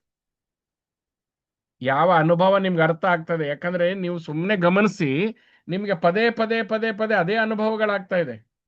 But you are not able to understand the lesson in it. ನೀವು ಆ ಅನುಭವವನ್ನ ಸ್ಟೋರ್ ಮಾಡಿದ ತಕ್ಷಣನೇ, ಮೆಮೊರಿ ಆದ ತಕ್ಷಣನೇ ಅದು ನಿಮ್ಮನ್ನ ಮೆಮೊರಿಯಾಗಿ ಉಳ್ಕೊಳ್ಳುತ್ತೆ, ಅದು ಹಿಂಸೆ ಕೊಡುತ್ತೆ. ಯಾವಾಗ ನೀವು ಅನುಭವದಿಂದ ಕಲಿತೀರೋ ಅದು ನಿಮ್ಮನ್ನ ಸರಳವಾಗಿ, it will make you light. ಯಾವಾಗ ಅದು ಕೇವಲ ಮೆಮೊರಿಯಾಗಿ ಉಳಿಯುತ್ತೆ, ಅದು ನಿಮ್ಮಲ್ಲಿ ಹೆವಿಯಾಗಿ ಉಟ್ಕೊಳ್ಳುತ್ತೆ, ಭಾರವಾಗತ್ತೆ. ಇದನ್ನ ಹೆಂಗ್ ಬಿಡಿಸ್ಬೇಕು ನಾವು? ಹೆಂಗ್ ಬಿಡಿಸ್ಬೇಕು ಅಂತಂದ್ರೆ, ಈಗ ಏನ್ ಮಾಡಕ್ಕಾಗಲ್ಲ, ನೆಕ್ಸ್ಟ್ ಸಪ್ತ ಸಂಸ್ಕಾರ ಶುದ್ಧಿ ಮಾಡ್ಲೇಬೇಕು. ಅಂದ್ರೆ ನಿಮ್ ಮನಸ್ಸಲ್ಲೇ ನೀವು ಗೊಣಗ್ತಾ ಇರ್ತಿರಲ್ಲ, ಆ ವಿಷಯ ಏನು? What is the content of your mind? Your content of your mind is your memory. ನಿಮ್ಮ ಮನಸ್ಸಿನ ಒಳಗಡೆ ಏನಿದೆಯಪ್ಪ, ನಿಮ್ಮ ಮನಸ್ಸಿನ ಒಳಗಡೆ ಇರೋದು ಕೇವಲ ನೆನಪುಗಳ ಬುತ್ತಿ. ಆ ನೆನಪುಗಳ ಬುತ್ತಿಯನ್ನ ಪದೇ ಪದೇ ಓಪನ್ ಮಾಡ್ತೀರಿ, ಅದು ಸಂಗ್ರಹ ಆದ್ದರಿಂದ ಅದು ದುಃಖವನ್ನ ಕೊಡ್ತಾ ಇದೆ. ಆ ಅನುಭವ ಕಲಿಕೆ ಆದ್ದರಿಂದ ನಾವು ಮುಂದೆ ತೆಗೆದುಕೊಂಡು ಹೋಗ್ತೇವೆ. Are you with me? ಇವೆರಡು ವಿಷಯ ಅರ್ಥ ಆಯ್ತಾ? ಎರಡು ವಿಷಯ. ಈಗ ನಾನು ಹೇಳ್ತೇನೆ, ನನ್ನ ಮುಂದೆ ಕುತ್ಕೊಂಡು ಮೆಮೊರಿ ಕುತ್ಕೊಳ್ಳಿ ಸುಮ್ನೆ ಅಂತ. ಸುಮ್ನೆ ಕುತ್ಕೊಂಡ ತಕ್ಷಣನೇ ಮೆಮೊರಿನೇ ಓಪನ್ ಅಪ್ ಆಗೋದು, ನೆನಪುಗಳು ಓಪನ್ ಅಪ್ ಆಗತ್ತೆ. ಈ ನೆನಪುಗಳು ಓಪನ್ ಅಪ್ ಆಗತ್ತೆ ಪಾಸ್ಟ್ ಕನೆಕ್ಟ್ ಆಗಿರೋದು, ಇಲ್ಲ ನೆನಪುಗಳ ಆಧಾರದ ಮೇಲೆ ಕಲ್ಪನೆಗಳು ಓಪನ್ ಅಪ್ ಆಗತ್ತೆ, ಅದು ಫ್ಯೂಚರ್. ಅದು ಫ್ಯೂಚರ್. ಘಟಿಸದೇ ಇರುವಂತದ್ದು ಕಲ್ಪನೆ, ಘಟಿಸಿದ್ದೆಲ್ಲ ನೆನಪಿನ ಬುತ್ತಿ. ಹಾಗಾದ್ರೆ ಈ ನೆನಪುಗಳನ್ನ ನೀವು ಬೇಡ ಅಂದ್ರೆ ನೆನಪುಗಳು ಬರುತ್ತೆ. ನೀವು ಕೇಳ್ಬೇಕಾಗಿರೋದೇನು, ಅದರಿಂದ ನಾನೇನ್ ಪಾಠ ಕಲಿತೆ ಅಂತ. ಇಲ್ಲ ಅಂತಂದ್ರೆ ಇದು ಮತ್ತೆ ಮತ್ತೆ ಮತ್ತೆ ಪುನರಾವರ್ತನೆಗೊಳ್ತಾ ಆ ನೆನಪುಗಳು ದುಃಖವನ್ನ ಉಂಟು ಮಾಡುತ್ತೆ. ಈಗ ಸುಮ್ಮನೆ ಒಂದು ಎಕ್ಸಾಂಪಲ್ ಕೊಡ್ತೇನೆ ನೋಡಿ. ಅಂದ್ರೆ when you are aware how things will process. ನಾವು ಆರಾಮಾಗಿದ್ವಿ, ಮತ್ತೆ ಆಸ್ಪತ್ರೆ ಸ್ಥಿತಿ. ಆರಾಮಾಗಿದ್ವಿ, ರಿಲ್ಯಾಕ್ಸ್ಡ್ ಆಗಿತ್ತು, ನಾನು ರಿಲ್ಯಾಕ್ಸ್ ಆಗಿದ್ದೆ, ಎಂತ ಏರಿಳಿತಗಳ ಮಧ್ಯನೂ ರಿಲ್ಯಾಕ್ಸ್ಡ್ ಆಗಿದ್ದೆ. And I was aware, I was in the centre. I want to share you this because ಇದು ನೀವು ಇನ್ಮೇಲೆ ಆದ್ರೆ ದಯವಿಟ್ಟು ಗಮನಿಸಿ. ತುಂಬಾ ಇಂಟೆನ್ಸ್ ಆಗಿ ಮನೋಬುದ್ಧಿ ಚಿತ್ತ ಅಹಂಕಾರ ದೇಹ ಎಲ್ಲಾನು ಗಮನಿಸ್ತಾ ಕುತ್ಕೊಂಡಿದ್ದೆ, ಏರಿಳಿತಗಳು ಗೊತ್ತಾಗ್ತಾ ಇತ್ತು. ಬಟ್ ಒಂದು ಸ್ಟೇಜ್ ಬಂತು, she is no more, death on bed ಅನ್ನೋ ಒಂದು ನ್ಯೂಸ್ ಬಂತು. ನ್ಯೂಸ್ ಬಂದ ತಕ್ಷಣನೇ ನನ್ನ ಜೊತೆಗಿದ್ದವರ ಎಮೋಷನಲ್ ಔಟ್ಬರ್ಸ್ಟ್ ಆದ್ರು. ಹೇಗಪ್ಪ ಅವ್ರನ್ನ ಸಮಾಧಾನ ಮಾಡಬೇಕು ಅನ್ನೋದು ನನ್ನ ಹೋರಾಟ. ಆ ಹೇಗಪ್ಪ ಸಮಾಧಾನ ಮಾಡಬೇಕು ಅನ್ನೋದು ಒಂದು ಥಾಟ್. ಅಂಡ್ ಅವ್ರ ಅಳೋದನ್ನ ನಿಲ್ಸಕ್ಕಾಗಲ್ಲ. ನನ್ನ ಕಡೆ ಮ್ಯಾಜಿಕ್ ವ್ಯಾಂಡ್ ಇಲ್ಲ, ಉಪದೇಶ ಕೆಲಸ ಮಾಡೋದಿಲ್ಲ. ಸಮಾಧಾನ ಮಾಡಿ ತಪ್ಕೊಳ್ಳೋಣ ಅಂತಂದ್ರೆ ಅದು ಇನ್ನೂ ಜಾಸ್ತಿ ಆಗತ್ತೆ. ಜಸ್ಟ್ ದಿಸ್ ಥಾಟ್ ಟೆನ್ಷನ್ ನ ಕ್ರಿಯೇಟ್ ಮಾಡ್ತು ಮೈಂಡ್ ಅಲ್ಲಿ. 1000 ಥಾಟ್ಸ್. ಆ ವೀಕ್ನೆಸ್, ಅಪ್ಪ ನಾನು ಸೋತೆ, ಇವ್ರಿಗೆ ಸಮಾಧಾನ ಮಾಡಕ್ ಆಗ್ತಿಲ್ಲ, ಸೋತೆ ಅಂದ ತಕ್ಷಣನೇ ನಾನು ಸೋತ ನೆನಪುಗಳೆಲ್ಲ ಒಟ್ಟಿಗೆ ಬಂದು ಒಕ್ಕರಿಸಿದ್ವು. ಕೇವಲ ನೆನಪುಗಳಷ್ಟೇ ಒಕ್ಕರಿಸೋಲ್ಲ, ನೆನಪಿನ ಜೊತೆ ಭಾವನೆಗಳು ಒಕ್ಕರಿಸಿದ್ವು. ನಾನು ನೋಡ್ತಾ ಇದ್ದೀನಿ, ನನ್ನ ಮೈಂಡ್ ಸ್ಟ್ರೆಸ್ ಆಗೋಯ್ತಾ. ಸ್ಟ್ರೆಸ್ ಅಂತ ಹೇಳ್ತಾರಲ್ಲ, ಇದೆ ಸ್ಟ್ರೆಸ್. ಅಂದ್ರೆ ಸ್ಟ್ರೆಸ್ ಅನ್ನೋ ಶಬ್ದ ಕೇಳಿದಾರೆ? ಸ್ಟ್ರೆಸ್ ಅಂದ್ರೆ 10 ಆಲೋಚನೆಗಳು, ನೆನಪುಗಳು ಒಟ್ಟಾರೆ ಬಂದು ಸಿಕ್ಕಾಕೊಂಡು ನಿಮ್ಮ ಕ್ಲಾರಿಟಿನ ಹಾಳು ಮಾಡೋದು ಅಂತ. ಏನ್ ಮಾಡ್ಬೇಕಂತ ಗೊತ್ತಾಗದೇ ಇರೋ ಸ್ಥಿತಿನೇ ಸ್ಟ್ರೆಸ್. ಅದು ಆಗ್ತಿದ್ದಂಗೆನೆ ನನ್ನ ಶರೀರ ಬಿಸಿ ಆಗೋಕ್ ಶುರು ಆಯ್ತು. ತಲೆಯಿಂದ ಕಾಲ್ವರೆಗೂ ಬಿಸಿ ಬಿಸಿ ಬಿಸಿ, ಲೈಟ್ ಆಗಿ ನಡ್ಕ ಶುರು ಆಯ್ತು, ನಡ್ಕ. ಯಾಕಂದ್ರೆ ಅಲ್ಲಿವರೆಗೂ ಗ್ರಿಪ್ ಆಗಿ ಇಟ್ಕೊಂಡಿದ್ದಂತಹ ನಾನು, ಉಸಿರಲ್ಲಿ ಗ್ರಿಪ್ ಆಗಿ ಇಟ್ಕೊಂಡಂತ ಪರಿಸ್ಥಿತಿನ ಉಸಿರು ಬಿಟ್ಬಿಟ್ಟೆ. ಉಸಿರು ಲೂಸ್ ಆಗ್ತಿದ್ದಂಗೆನೆ ಮೆಮೊರಿ ಓಪನ್ಸ್ ಅಪ್ ಆಯ್ತು, ನೆಗೆಟಿವ್ ಮೆಮೊರೀಸ್ ಫ್ಲಡ್ ಆಯ್ತು, ಬಾಡಿ ಸ್ಟಾರ್ಟ್ ರಿಯಾಕ್ಟಿಂಗ್. ಒಂದು ಕಡೆ ಚಳಿ ಆಗ್ತಾ ಇದೆ, ನಡಕ ಆಗ್ತಾ ಇದೆ, ಬಿಸಿ ಆಗ್ತಾ ಇದೆ. ನಾನು ಅವಾಗ ಅನ್ಕೊಂಡೆ, what a powerful thought is. A thought can bend the body ಅಂತ, thought can bend the reality ಅಂತ, thought can bend the reality. So ಇಡೀ ಶರೀರ, ಕಾಲ್ ನಡಕ್ತಾ ಇದೆ, ಹೇಗ್ ಸಮಾಧಾನ ಮಾಡೋದು ಗೊತ್ತಿಲ್ಲ, ಬಾಯಾರಿಕೆ ಆಗ್ತಾ ಇದೆ, ಜ್ವರ ಹಾಗೇ ಏರ್ತಾ ಇದೆ, ಚಳಿ ಜ್ವರ ಮತ್ತೆ ಬಿಸಿ ಜ್ವರ ಎರಡು ಒಟ್ಟಿಗೆ ಹೇಳ್ತಾ ಇದೆ, ಕಣ್ಣು ಬಿಸಿ ಆಗ್ತಾ ಇದೆ. ಅದನ್ನ ಹಾಗೇ ಗಮನಿಸ್ತಾ ಇದ್ದೀನಿ. How to explain. ಆವಾಗ ಅರ್ಥ ಆಯ್ತು, we are trapped because of a thought, because of the memory, because of the situation. ಆಮೇಲೆ ಡಾಕ್ಟರ್ ಬಂದು ಹೇಳಿದ್ರು, ಕಂಗ್ರ್ಯಾಚುಲೇಷನ್ಸ್, ನಾವು ಕೇಳಿದ್ವಿ ಔಟ್ ಆಫ್ ಡೇಂಜರ್, ಇನ್ನು ಔಟ್ ಆಫ್ ಡೇಂಜರ್ ಇಲ್ಲ ಅಂದ್ರು, ಸದ್ಯಕ್ಕೆ ಓಕೆ ಅಂತ. ಓಕೆ ಅಂದ ತಕ್ಷಣನೇ ಥಾಟ್ ಪ್ರೊಡ್ಯೂಸ್ ಮಾಡ್ತು, ಓಕೆ ಓಕೆ ಓಕೆ, ಮತ್ತೆ ನಿಧಾನಕ್ಕೆ ಸ್ಥಿತಿ ನಾರ್ಮಲ್ ಆಗೋದಕ್ಕೆ ಟೈಮ್, ಅಕ್ಸೆಪ್ಟೆನ್ಸ್ ಇರೋದ್ರಿಂದ ನನ್ನ ಸ್ಥಿತಿ ನಾರ್ಮಲ್ ಆಯ್ತು. ಅವ್ರು ಇನ್ನೂ ಆ ಡಿಸ್ಟರ್ಬೆನ್ಸ್ ಅಲ್ಲೇ ಇದ್ರು. Do you understand the importance of it? How body mind mechanism works, what is called depression, what is called stress, ಅವೆಲ್ಲ ಥಾಟ್ಸ್ ಮೆಮೊರಿ ಲೆವೆಲ್ ಅಲ್ಲಿ ಬಂದು ಕುತ್ಕೊಂಡಂತಹ ಟ್ರಾಫಿಕ್ ಜಾಮ್. ನೀವು ಅದನ್ನ ಬಿಡಿಸ್ಕೊಳ್ತಾ ಇಲ್ಲ, ನೀವು ಅಡಗೆ ಕುತ್ಕೊಂಡಿದ್ದೀರಿ, ಒಬ್ರು ಉಪ್ಪಿಟ್ಟು ಕೇಳ್ತಾರೆ, ಒಬ್ರು ದೋಸೆ ಕೇಳ್ತಾರೆ, ಒಬ್ರು ಇನ್ನೇನೋ ಪುಳಿಯೋಗರೆ ಕೇಳ್ತಾರೆ, ಇನ್ನೊಬ್ರು ವಡೆ ಪಾಯಸ ಕೇಳ್ತಾರೆ. You don't know what to do. When you lose the clarity of life, when you lose the clarity in your mind body disturbs. ಇಲ್ಲಿ ನಮಗೆ ಯೋಗಿಕ್ ಅವೇರ್ನೆಸ್ ಬರಬೇಕು. ಹೀಗಾಗಿ ಪಾಠ ಮಾಡಿದ್ರೆ ಒಂದೇ ಉಪಯೋಗ ಇಲ್ಲ. ಸೊ ಅವಾಗ ನಾನು ಕುತ್ಕೊಂಡು ಒಂದೊಂದೇ ಆಲೋಚನೆಗಳು ಹೊತ್ತು ತರುತ್ತಿರುವ ಭಾವನೆಗಳನ್ನ ಗುರುತಿಸ್ತಾ ಕುತ್ಕೊಂಡೆ. ಮತ್ತೆ ನನಗೆ ಆಗ ಅನಿಸ್ತು, ನಾವು ಇದು ಕೇವಲ ನಾನು ಪಾಠ ಮಾಡಿದ್ರೆ ಉಪಯೋಗ ಇಲ್ಲ, ಇದನ್ನ ನಾವು ಪ್ರಾಕ್ಟೀಸ್ ಮಾಡಲೇಬೇಕು ಅಂತ. ಇದು ಪ್ರಾಕ್ಟೀಸ್ ಮಾಡಲೇಬೇಕು. ನೀವೇನು ಇಲ್ಲ, ನೀವು ಕೇವಲ ಚಿತ್ತದ ಪಿಂಡ ಅಷ್ಟೆ. ನಾವೆಲ್ಲ ಚಿತ್ತದ ಪಿಂಡ. ಆ ಬರುವ ಚಿತ್ತ 7 ಲೇಯರ್ ಅಲ್ಲಿ ಅದು ಸೇರ್ಕೊಂಡಿದೆ. ಆ ಚಿತ್ತ 7 ಲೇಯರ್ ಅಲ್ಲಿ ಸೇರ್ಕೊಂಡು ಅದು ಪೇನ್ ನ ಕ್ರಿಯೇಟ್ ಮಾಡ್ತಾ ಇದೆ. ಫಿಸಿಕಲ್ ಲೆವೆಲ್ ಅಲ್ಲಿ 3 ರೀತಿ ಪೇನ್ಗಳನ್ನು ಸೃಷ್ಟಿ ಮಾಡ್ತಾ ಇದೆ. ಎಮೋಷನಲ್ ಲೆವೆಲ್ ಪ್ಲೇನ್ ಅಲ್ಲಿ ಒಂದು ಮಾಡ್ತಾ ಇದೆ, ಮೆಂಟಲ್ ಲೆವೆಲ್ ಪ್ಲೇನ್ ಅಲ್ಲಿ ಒಂದು ಮಾಡ್ತಾ ಇದೆ, ಕಾನ್ಶಿಯಸ್ ಲೆವೆಲ್ ಅಲ್ಲಿ 2 ಪ್ಲೇನ್ ಅಲ್ಲಿ ಅದು ನಮ್ಮನ್ನ ಡಿಸ್ಟರ್ಬನ್ ಮಾಡ್ತಾ ಇದೆ. ಈ 7 ಲೇಯರ್ಸ್ ಅಲ್ಲಿ ಉಂಟಾಗ್ತಾ ಇರೋ ಪೇನ್ ಒಟ್ಟಿಗೆ ಬಂದಾಗ ದುಃಖ ಆವರಿಸ್ಕೊಂಡು ಬರ್ತದೆ. ಅದ್ರ ಬಗ್ಗೆ ನಮಗೆ ಹಿಡಿತಾ ಇರಬೇಕು. ನಮಗೇನಾಗಿದೆ, ಆಸ್ ಬಾಡಿ ಇಸ್ ಬಾರ್ನ್, ದೇಹ ಹುಟ್ಟಿದಾಗಿಂದ ಅದು ಹ್ಯಾಬಿಟ್ಗೆ ಒಳಗಾಗ್ತಾ ಬರ್ತಾ ಇದೆ. ಸ್ಕೂಲಲ್ಲಿ ಇದ್ದಾಗ ಅದಕ್ಕೆ ಸೆಟ್ ಆಗಿತ್ತು, ಕಾಲೇಜ್ ಬಂದಾಗ ಅದಕ್ಕೆ ಸೆಟ್ ಆಯ್ತು, ಮದುವೆ ಆದ್ಮೇಲೆ ಅದಕ್ಕೆ ಸೆಟ್ ಆಯ್ತು, ಗ್ರೀಫ್ ಅಲ್ಲಿ ಇದ್ದಾಗ ಅದಕ್ಕೆ ಸೆಟ್ ಆಯ್ತು, ಸಂತೋಷ ಇದ್ದಾಗ ಅದಕ್ಕೆ ಸೆಟ್ ಆಯ್ತು. ದೇಹದ್ದೇನು ಇಲ್ಲ, ಆದ್ರೆ ನಮ್ಮ ಮನಸ್ಸಿನ ಮೇಲೆ ನಾವು ಗಮನ ಕೊಡಬೇಕು. ನಾವು ಏನ್ ಮಾಡ್ಬಿಟ್ಟಿದೀವಿ, ಇಷ್ಟು ದಿವಸ ಬದುಕಲ್ಲಿ ಸೋತವರಂತೆ ಇದ್ದು ಒಪ್ಕೊಂಡ್ಬಿಟ್ಟಿದೀವಿ, ಆ ಸೋಲನ್ನು ಒಪ್ಕೊಂಡ್ಬಿಟ್ಟಿದೀವಿ, ದುಃಖವನ್ನ ಒಪ್ಕೊಂಡ್ಬಿಟ್ಟಿದೀವಿ. We have treasured our suffering, hence we are annoyingly worshipping the suffering. ನಾನು ಅದು ಅಲ್ಲ ಅನ್ನುವಂತಹ, ಹೆಂಗೆ ನಿಮ್ಗೆ ಯಾರಾದ್ರೂ ವಿಷ ಕೊಟ್ರೆ ಹೇಗೆ ಕಿತ್ತು ಬಿಸಾಕ್ತೇವೋ, ಬೆಂಕಿ ಕಂಡ ತಿನ್ನೋದಕ್ಕೆ ಕೊಟ್ರೆ ಹೇಗೆ ಕಿತ್ತು ಬಿಸಾಕ್ತೀವೋ, ಆಲೋಚನೆಗಳ ಹಾವಳಿ ನಿಮ್ಮ ಮೇಲೆ ಆದಾಗ ಅದನ್ನು ಹಾಗೆ ಕಿತ್ತು ಬಿಸಾಕಬೇಕು. ನಮ್ಮಲ್ಲಿ ಬಹಳಷ್ಟು ಜನ ಐ ಹ್ಯಾವ್ ಟು ಸಫರ್, ಅದು ಕಾನ್ಶಿಯಸ್ ಚಾಯ್ಸ್ ಮಾಡ್ಕೊಂಡ್ಬಿಟ್ಟಿದೀವಿ. ಐ ಹ್ಯಾವ್ ಟು ಸಫರ್, ಯಜಮಾನ್ರಿಗೆ ಹುಷಾರಿಲ್ಲ so I have to suffer.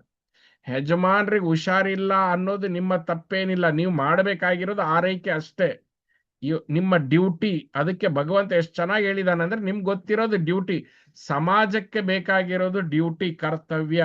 ಶರೀರಕ್ಕೆ ಬೇಕಾಗಿರೋದು ಕರ್ತವ್ಯ, ಮನಸ್ಸಿಗೆ ಬೇಕಾಗಿರೋದು ಕರ್ತವ್ಯ, ನಿಮ್ಮ ರೋಲ್ ಪ್ಲೇಗೆ ಬೇಕಾಗಿರೋದು ಕರ್ತವ್ಯ. ದುಃಖ ಉಪಶಮನ ಮಾಡೋದಕ್ಕೆ ಸಮಾಧಾನ ಅಷ್ಟೇ ನೀವು ಮಾಡ್ಲಿಕ್ಕೆ ಆಗ್ತದೆ, ಆ ದುಃಖವನ್ನ ತೆಗೆದುಕೊಳ್ಳಕ್ಕಾಗೋದಿಲ್ಲ.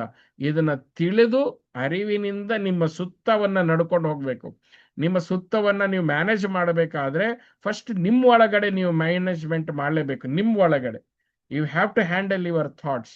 So you have to handle your memories. Our thoughts are nothing but bunch of memories. ಆ ಮೆಮೊರಿ ಇನ್ಮೇಲೆ ನಾವೇನ್ ಮಾಡಬೇಕು ಅಂತಂದ್ರೆ, ಆ ಮೆಮೊರಿಗಳಲ್ಲಿ ಏನ್ ಅರ್ಥ ಆಗ್ತದೆ, ವಾಟ್ ಐ ಅಂಡರ್ಸ್ಟ್ಯಾಂಡ್, ಅದನ್ನ ವಿಸ್ಡಮ್ ಆಗಿ ಕನ್ವರ್ಟ್ ಮಾಡೋಣ. ಏನನ್ನ ಸ್ಟೋರ್ ಮಾಡಿಟ್ಟಿದ್ದೀನೋ ಅದನ್ನ ಮತ್ತೆ ಪ್ರಿಸರ್ವ್ ಮಾಡಿಟ್ಟಿದ್ದೀನಿ, ಅದನ್ನ ಕಾನ್ಶಿಯಸ್ ಆಗಿ ಮೇಲೆ ತಂದು ಅದನ್ನ ಡಿಲೀಟ್ ಮಾಡ್ತಾ ಬರೋಣ. ಸೊ ಯಾವಾಗ ಕಲಿಕೆ ಆಗತ್ತೆ, ಹಗುರ ಆಗತ್ತೆ, ಇಲ್ಲ ನೆನಪಾದ್ರೆ ಅದು ಒಂದು ಕಠಿಣ ಭಾರ ಆಗತ್ತೆ ಅಂತ. Learning guides life. ನೀವು ಎಷ್ಟು ತಿಳ್ಕೊಳ್ತೀರೋ ನಿಮ್ಮ ಬದುಕು, ನಿಮ್ಮ ನಿಜವಾದ ಬದುಕು ಹಾಗೆ ಅನ್ಫೋಲ್ಡ್ ಆಗ್ತಾ ಬರುತ್ತೆ. ನೀವು ತಿಳ್ಕೊಳ್ತಾ ಇಲ್ಲ, ಆದ್ದರಿಂದ ನಿಮ್ಮ ಜೀವನ ಏನಾಗಿದೆ, ರಿಪಿಟೇಷನ್ ಆಗಿದೆ. ಮತ್ತೆ ಅದೇ ಬದುಕು, ಅದೇ ಸೋಮವಾರ, ಅದೇ ಮಂಗಳವಾರ, ಅದೇ ಶನಿವಾರ ಬರ್ತಾ ಇದೆ. Please do understand, repetition is memory. You are living in memory, hence it is repeating.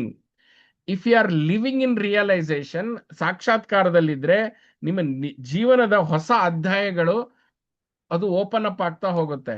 ಈ ಕಡೆ ನೀವೇನ್ ಮಾಡಬೇಕು, ಇಷ್ಟು ವಿಷಯ ತಿಳ್ಕೊಂಡ್ಮೇಲೆ ನೀವು ಎಕ್ಸ್ಪೆರಿಮೆಂಟ್ ಮಾಡಬೇಕು. ಇದನ್ನ ಎಷ್ಟು ಅರ್ಥ ಆಗಿದೆಯೋ ಅದನ್ನ ತಿಳ್ಕೊಂಡು ನಿಮ್ಮ ಜೀವನದಲ್ಲಿ ಇದಕ್ಕೆ ಏನು ತ್ಯಾಗ ಮಾಡೋ ಅವಶ್ಯಕತೆ ಇಲ್ಲ, ಊಟ ಬಿಡೋ ಅವಶ್ಯಕತೆ ಇಲ್ಲ, ನಿದ್ದೆ ಬಿಡೋ ಅವಶ್ಯಕತೆ ಇಲ್ಲ. ಕೇವಲ ಈ ಜ್ಞಾನವನ್ನ ನಿಮ್ಮೊಳಗಡೆಗೆ ಮತ್ತೆ ಮತ್ತೆ ಮತ್ತೆ ಮತ್ತೆ ಅದನ್ನ ವಿಚಾರ ಮಾಡ್ತಾ ಮಾಡ್ತಾ ಅದು ಬದುಕಿನಲ್ಲಿ ಕಂಡ್ಕೊಳ್ತಾ ಹೋಗ್ಬೇಕು. ಅವಾಗ ನಮ್ಗೆ ಅರ್ಥ ಆಗತ್ತೆ. ಏನ್ ಅರ್ಥ ಆಗತ್ತೆ? ನಾವು ಜಿ when learning happens in the life unfolds. ಜೀವನದಲ್ಲಿ ಕಲಿಕೆ, ಅದು ಕಲಿಕೆ ಅನ್ನೋದು ಸುಖದಿಂದ ಬಂದಿರ್ಬೋದು, ದುಃಖದಿಂದ ಬಂದಿರ್ಬೋದು. ಯಾವಾಗ ಜೀವನದ ಕಲಿಕೆ ಉಂಟಾಗತ್ತೆ, ಜೀವನ ತನ್ನ ಹೊಸ ರೂಪವನ್ನ ನಿಮ್ಮ ಮುಂದೆ ಪ್ರೆಸೆಂಟ್ ಮಾಡುತ್ತೆ. ಯಾವಾಗ ಜೀವನ ಮೆಮೊರಿ ಆಗತ್ತೆ, ಆ ಮೆಮೊರಿ ಅಂದ್ರೆ we are living in repetition and repetition and repetition. This is why two people can go through the same event. ಒಂದು ಘಟನೆ ಆಗತ್ತೆ, ಈ ಆಸ್ಪತ್ರೆಯಲ್ಲೇ ಒಂದು ಘಟನೆ ಆಗ್ತಾ ಇತ್ತು, ನನ್ನ ಜೊತೆಗೆ ಬೇರೆ ರೀತಿ ಅದು ಕಾಣಿಸ್ತಾ ಇತ್ತು, ಅವರಿಗೆ ಬೇರೆ ರೀತಿ ಕಾಣಿಸ್ತಾ ಇತ್ತು. ನಾನು ಚರ್ಚೆ ಮಾಡಿದಾಗ ಕಂಡ್ಕೊಂಡಾಗ, so one becomes wiser, the other becomes bitter ಅಂತ. ಸೊ ಆ ಘಟನೆಯಲ್ಲಿ ಯಾವುದೇ ಒಂದು ಘಟನೆ ಆದಾಗ, ಈಗ ಯಜಮಾನ್ರಿಗೆ ಹುಷಾರಿಲ್ಲ, ಕಾಲಿಗೆ ನೋವಾಗಿದೆ, ಮಗಳಿಗೆ ಹುಷಾರಿಲ್ಲ, ಅಥವಾ ಇನ್ನೇನೋ ಪರಿಸ್ಥಿತಿ ಪರಿಸರ ಸರಿ ಇಲ್ಲ ಅಂತಂದಾಗ, ಇವೆಂಟ್ ಒಂದೇ, ನಮ್ಮ ವಿಸ್ಡಮ್ ಇತ್ತು ಅಂತಂದಾಗ ಆ ಇವೆಂಟ್ ಇಂದ ನನ್ನ ಒಂದು ಬುದ್ಧಿವಂತಿಕೆ ಬರುತ್ತೆ, ಒಂದು ಜ್ಞಾನದ ಸಾಕ್ಷಾತ್ಕಾರ ಆಗತ್ತೆ. ಬಟ್ ಇನ್ನೊಬ್ಬನಿಗೆ ಅದೇ ಘಟನೆ ನೋವಾಗಿ ಉಳಿಯತ್ತೆ. ಡಿಫರೆನ್ಸ್ ಇಷ್ಟೇನೆ, ಆ ಘಟನೆ ನೋವಾಗತ್ತೆ, ಅದು ಶಾರೀರಿಕವಾಗಿರ್ಬೋದು, ಪರಿಸ್ಥಿತಿ ಇರ್ಬೋದು, ಪರಿಸರ ಆಗಿರ್ಬೋದು. ಸೊ ಆ ಘಟನೆ ನೋವಾಗಿ ಉಳಿತಾ ಇದೆ ಅಂತಂದ್ರೆ ಅವನ ರಿಯಾಕ್ಷನ್ ವಿಸ್ಡಮ್ ಇಂದ ಕುತ್ಕೊಂಡಿಲ್ಲ ಅಂತ, ಅವನ ಆ ಪರಿಸ್ಥಿತಿನ ಅರ್ಥ ಮಾಡ್ಕೊಂಡಿಲ್ಲ, ವೈ ಇಟ್ ಈಸ್ ಹ್ಯಾಪನಿಂಗ್ ಅಂತ. The difference is not experience. The difference is storage. The difference is storage. ನಮ್ಮ ನೆನಪುಗಳು ಯಾವಾಗ್ಲೂ ಹೇಳುತ್ತೆ, ದಿಸ್ ಹ್ಯಾಪನ್ ಟು ಮೀ, ನನಗೆ ಹಿಂಗಾಯ್ತಪ್ಪ, ಐ ವಾಸ್ ರಾಂಗ್ಡ್, ನನಗೆ ತಪ್ಪು, ನನಗೆ ತಪ್ಪು ಮಾಡಿದ್ರು, ಐ ಸಕ್ಸೀಡೆಡ್, ನಾನು ಯಶಸ್ವಿ ಹೊಂದಿದ್ನಪ್ಪ, ಐ ಫೇಲ್ಡ್. ಇವೆಲ್ಲ ಯಾವ್ದ್ರ ಆಧಾರದ ಮೇಲೆ ಹೇಳ್ತಿದ್ದೀರಿ? ನೆನಪಿನ ಆಧಾರದಲ್ಲೇ ಹೇಳ್ತಾ ಇದ್ದೀರಿ. Memory keeps the past alive. ಎಲ್ಲಿವರೆಗೂ ನೀವು ನೆನಪುಗಳನ್ನ, ಅದಕ್ಕೆ ಇಬ್ರು ಗಾಸಿಪ್ ಮಾಡ್ತಾರಂದ್ರೆ ಏನು, ಇಬ್ರು ಮಾತಾಡ್ತಾರಂದ್ರೆ ಏನರ್ಥ? ಇಬ್ರು ಮಾತಾಡ್ತಾ ಇಲ್ಲ, ಇಬ್ರು ನೆನಪುಗಳನ್ನ ಮೆಲುಕು ಹಾಕ್ತಾ ಇರ್ತಾರೆ.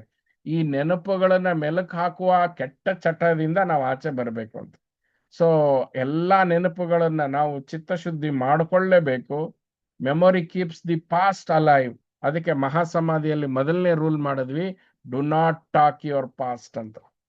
ನಾನು ಎಷ್ಟೋ ಸಾರಿ ಹೇಳ್ತೇನೆ, ಅದನ್ನ ಎವ್ರಿ ಡೇ ಪ್ರಿನ್ಸಿಪಾಲ್ ಆದ್ರೆ ಎಷ್ಟು ಚೆನ್ನಾಗಿರುತ್ತೆ ಅಂತ. ಅಂದ್ರೆ ಇದು ಆತ್ಮ ಸಾಧನೆಗೆ ಮಾತ್ರ ಉಪಯೋಗ. ನೀವು ಅಡಿಗೆ ಮಾಡ್ಲಿಕ್ಕೆ ಮೆಮೊರಿ ಬೇಕೇ ಬೇಕು. ನಿನ್ನೆ ಏನು ಅಡಿಗೆ ಮಾಡಿದ್ರಿ, ಮೊನ್ನೇನು ಅಡಿಗೆ ಮಾಡಿದ್ರಿ, ಇವತ್ತೇನು ಅಡಿಗೆ ಮಾಡಬೇಕು, ಅಡಿಗೆಗೆ ಏನೇನು ಉಳಿದಿದೆ, ಈ ನೆನಪುಗಳು, ಅಥವಾ ಆಫೀಸಿಗೆ ಹೋದಾಗ ನೆನಪುಗಳು ಪಾಸಿಟಿವ್ ಆಗಿ ಉಪಯೋಗಿಸ್ಕೊಂಡ್ರೆ ಜೀವನಕ್ಕೆ ಅದು ಒಂದು ಇಂಧನ ಆಗತ್ತೆ. It's becomes a fuel for life. But when memory doesn't serve you good, it becomes a disease in our life. So memory keeps the past alive. Ego is simply memory that refuses to die. ಹಾಗಾದ್ರೆ ನಮ್ಮ ಅಹಂಕಾರ ಯಾವ್ದಪ್ಪ? ನಮ್ಮ ನೆನಪುಗಳನ್ನ ಶಾಶ್ವತವಾಗಿ ಹಿಡಿದಿಟ್ಕೊಳ್ಳುವಂತ ನಮ್ಮ ಕೆಟ್ಟ ಪ್ರಯತ್ನವೇ ನಮ್ಮ ಅಹಂಕಾರದ ಇರುವಿಕೆಯ ಸೂಚನೆ ಅಂತ. ನಿಮ್ಮಲ್ಲೇ ಇಂಟ್ರೆಸ್ಟ್ ಇರೋದ್ರಿಂದ ನೀವು ಇನ್ನೊಬ್ಬರಿಗೆ ಪಾಸ್ಟ್ ಕೆದಕ್ತೀರಿ, ಅವ್ರು ನಿಮ್ಮ ಪಾಸ್ಟ್ ಕೆದಕ್ತಾರೆ. ಹಾಗಂತ ಪಾಸ್ಟ್ ಮಾತಾಡ್ಕೊಳ್ಳೋದ್ರಿಂದ ಬೆಳೆಯತ್ತೆ, ಮಾತಾಡ್ಕೊಳ್ದೇ ಇದ್ರು ಇನ್ನೂ ಬೆಳೆಯತ್ತೆ ಅಂತ. So few people express and they give more energy to the past. Few people doesn't express, they make it rot in their system. So ಯಾವಾಗ you find a person with a wisdom, you find a person with a kind heart, you find a person with a broad mind, share your memories so that you discuss the wisdom, the learning out of it, and dissolve the memory by that process. So ನಾವು ಮುಂದೆ ಯಾವತ್ತಾದ್ರೂ ವೇದ ಭೂಮಿಗೆ ಹೋಗಿ residential ಅಂತ ಮಾಡಿ ಒಂದೆರಡು ದಿವಸ ಅಲ್ಲಿ ಇರ್ತೀವಿ ಅಂದಾಗ ಒಬ್ರಿಗೊಬ್ರಿಗೆ ಚರ್ಚೆ ಮಾಡಿಕೊಂಡು ನಮ್ಮ ಮೆಮೊರಿನ ನಾವು ಹೀಗೆ ಡಿಸಾಲ್ವ್ ಮಾಡ್ಕೊಳ್ಳೋದನ್ನ ಮಾಡೋಣ. ಅದಿಲ್ಲ ಅಂದ್ರೂ ಕೂಡ ನೀವು ನಿಮ್ಮ ಮನಸ್ಸಲ್ಲೇ ಮಾತಾಡ್ತಾ ಇರ್ತೀರಿ. There is a voice in your head, ಮಾತಾಡ್ತಾ ಇರ್ತೀರಿ. ನಿಮ್ಮೊಂದಿಗೆ ನೀವು ಮಾತಾಡಿ, you are the best person, you talk it out, you understand the wisdom out of it, and you don't need to drop the memory drops by itself. The day when you take the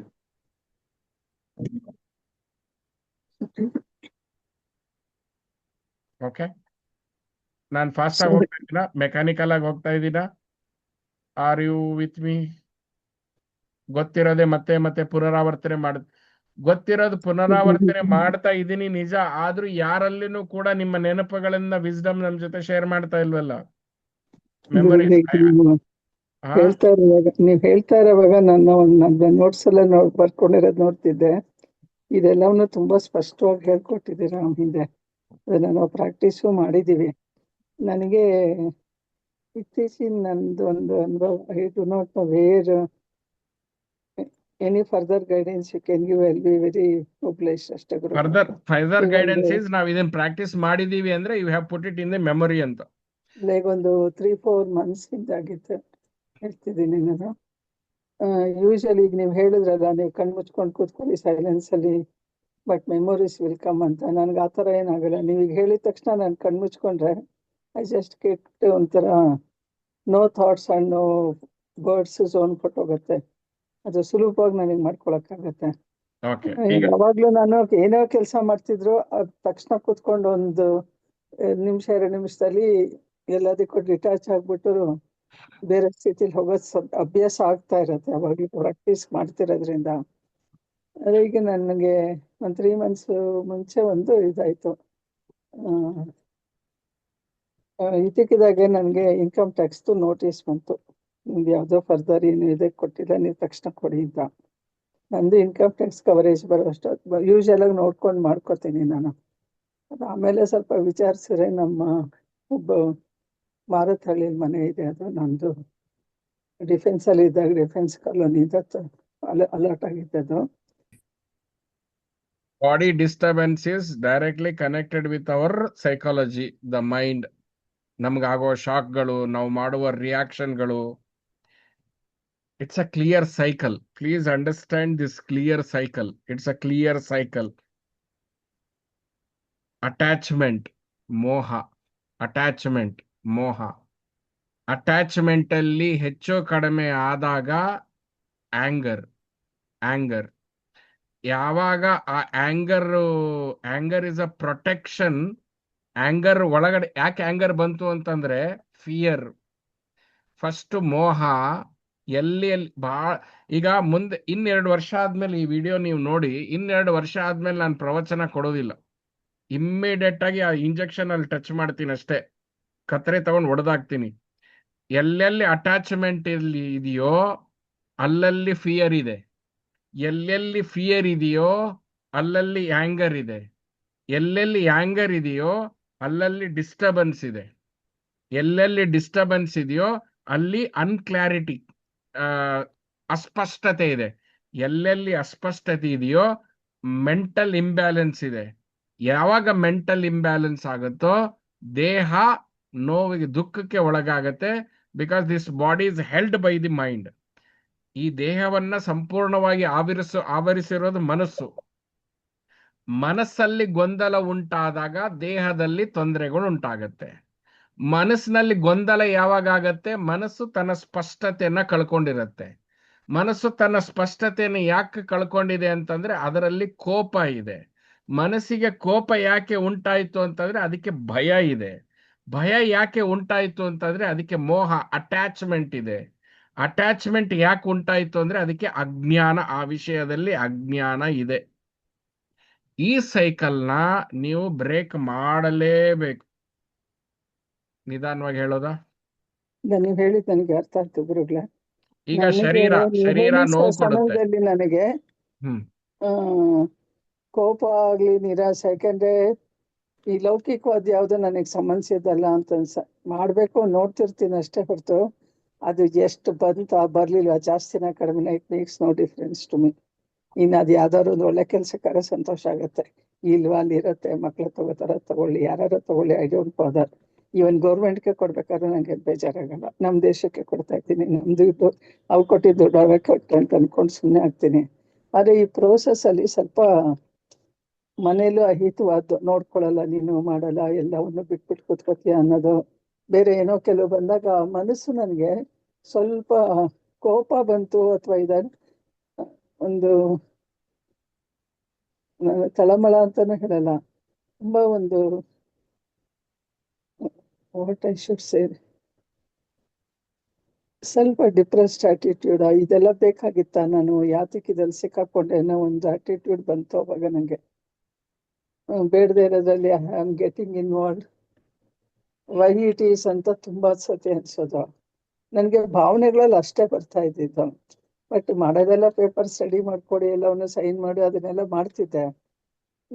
ನಾನು expect ಮಾಡಲಿಲ್ಲ ಈ physical pine ಬಂದಾಗ. I thought it is usual periodic, ಅದು seasonal ಆಗ್ತಿದೆ ಅಂತ. ಆದರೆ ನನಗೆ ಆಮೇಲೆ ಈಗ ಅನ್ನಿಸ್ತಾ ಇದೆ, ಇಲ್ಲ, it is A part of that. ಆ ಟೈಮ್ನಲ್ಲಿ ನಾನು ಮೆಂಟಲಿ ಡಿಸ್ಟರ್ಬ್ ಆದೆ, ಅದು ತಪ್ಪಾಗಿದೆ. ಅಲ್ಲಿ ಡಿಸ್ಟರ್ಬ್ ಆದೆ ಅಂದರೆ I am not expecting anything, I am not unhappy with what happen.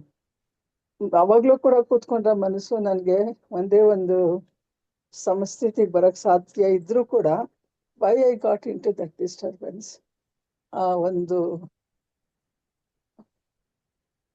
ವಿವೇಚನೆ ಇಲ್ಲದೆ ಇರೋ ಕೆಲಸ, ಇದಕ್ಕೆ ಯಾತಕ್ಕೆ ಬರ್ಬೇಕಿತ್ತು, ಬೇಡವಾಗಿತ್ತು ನಂಗಿದೆಲ್ಲ ಅನ್ನೋ ಒಂದು ಅಭಾವ ತುಂಬಾ ತೀವ್ರವಾಗಿ ನನಗೆ ಕಾಡ್ತಾ ಇತ್ತು. I think that has converted into my physical ailment ಅನ್ನಿಸ್ತು. ಹೌದು, ವೆರಿ ಮಚ್. ಅದನ್ನ ನಾನು ಎಲ್ಲಿ ನನಗೆ ನಾನು ತಪ್ಪು ಮಾಡಿದೆ ಅಂತ ಎಲ್ಲೂ ಅನ್ಸಲ್ಲ, ಆದ್ರೂ ಕೂಡ ಅದ್ರಲ್ಲಿ ತಪ್ಪಾಗಿದೆ, ಅದರಿಂದಲೇ ನಾನು ಸಫರ್ ಮಾಡ್ತಾ ಇರೋದು. ಅಯ್ಯೋ, ಅದೇ ಈಗೋಗೆ ತಪ್ಪು ಕಾಣಿಸಲ್ಲ, ಅದು ಸಮಸ್ಯೆ ಆಗಿರೋದು. ಈಗ ಆ ಅಲ್ಲೊಂದು ಕರೆಕ್ಟ್ ಒಂದು ಶಬ್ದ ಹೇಳಿದ್ರಿ, ನಾನು ಅಲ್ಲಿ ಇಂಟರ್ಪ್ಟ್ ಮಾಡಿದ್ರೆ ಕರೆಕ್ಟ್ ಆಗಿ ಇರ್ತಾ ಇತ್ತು. ಈಗ ನಿಮ್ಮೆಲ್ಲರಿಗೂ ಯಾವ್ದು ಪ್ರಾಮುಖ್ಯವಾಗಿ ನಿಮ್ಮ ಗಮನಕ್ಕೆ ಬಂದಿದೆ ಈ ಸಬ್ಜೆಕ್ಟ್ ಅಲ್ಲಿ? ಕೋಪ, ಗೊಂದಲ ಇಂಗ್ಲಿಷ್ ಅಲ್ಲಿ ಏನ್ ಹೇಳ್ತಾರೆ? ಓಕೆ, ಸೊ ಕನ್ಫ್ಯೂಷನ್ಸ್, ಹಾ, ಕನ್ಫ್ಯೂಷನ್, ಆಂಗರ್. ಎಷ್ಟ್ ಜನರಿಗೆ ಡಿಸ್ಟರ್ಬೆನ್ಸ್, ಎಷ್ಟ್ ಜನರಿಗೆ ಅನುಭವ ಬಂದಿದೆ ನಿಮ್ ವಿಷಯಗಳಲ್ಲಿ? ಅನುಭವ ಬಂದಿದೆ. ಎಷ್ಟ್ ಜನರಿಗೆ ಅದ ಕಾರಣ ಅಟ್ಯಾಚ್ಮೆಂಟ್ ಅಂತ ಎಷ್ಟ್ ಜನರಿಗೆ ಗೊತ್ತಾಗಿದೆ? ಓ, ಓಕೆ. ಅಟ್ಯಾಚ್ಮೆಂಟ್ ಕಾರಣ ಅಂತ ಎಷ್ಟ್ ಜನರಿಗೆ ಗೊತ್ತಾಗಿದೆ? ಅಟ್ಯಾಚ್ಮೆಂಟ್ ಏನ್ ಕಾರಣ?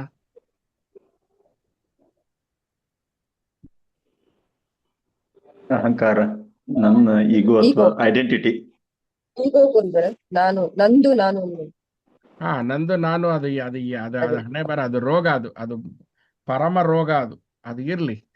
ಆ ನಂದು ನಾನು ಅಟ್ಯಾಚ್ ಆಗೋ, ನಂದು ಅಂತ ಅಟ್ಯಾಚ್ ಆಗೋ ಅಹಂಕಾರದಲ್ಲಿ ಏನಿದೆ, ಏನಿರೋದ್ರಿಂದ ಅದು ಅಟ್ಯಾಚ್ ಆಗಿದೆ?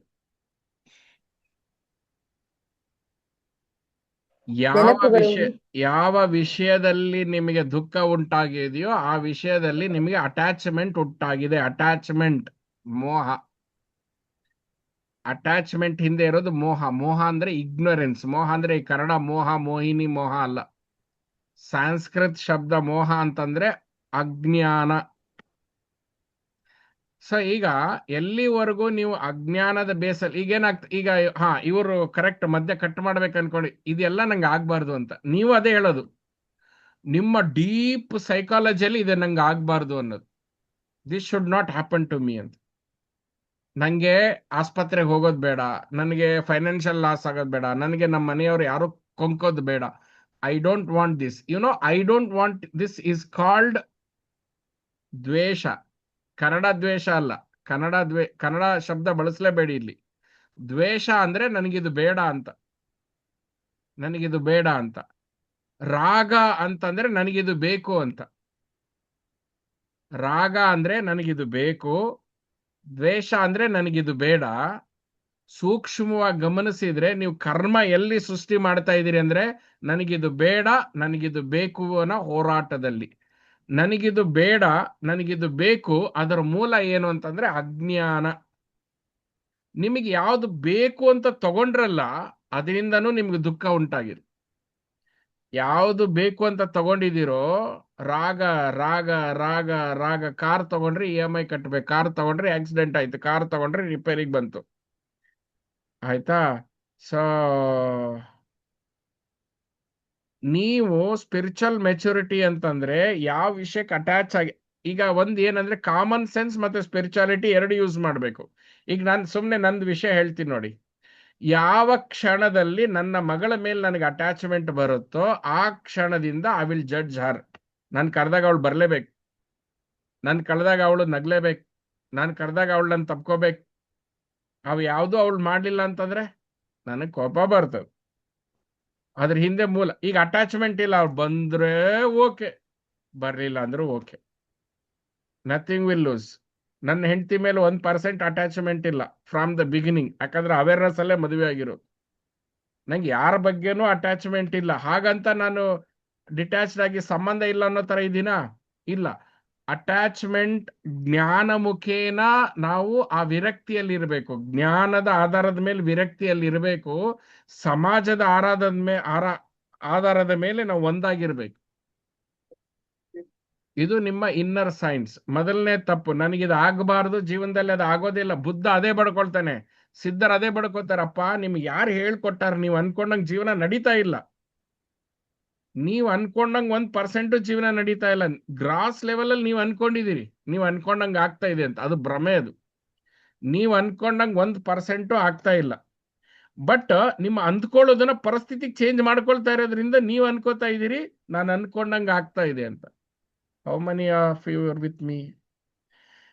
ಅವರು, ನಾನು ಅದನ್ನೇ ವಿಪಶ್ಯನ ಕರ್ಕೊಂಡು ಹೋಗ್ಬೇಕು. ನಿಮ್ಗೆ ಎಲ್ಲರೂ ದಯವಿಟ್ಟು ಫಿಕ್ಸ್ ಮಾಡಿ, ಒಂದು ವಿಪಶ್ಯನ ಫಿಕ್ಸ್ ಮಾಡಿ.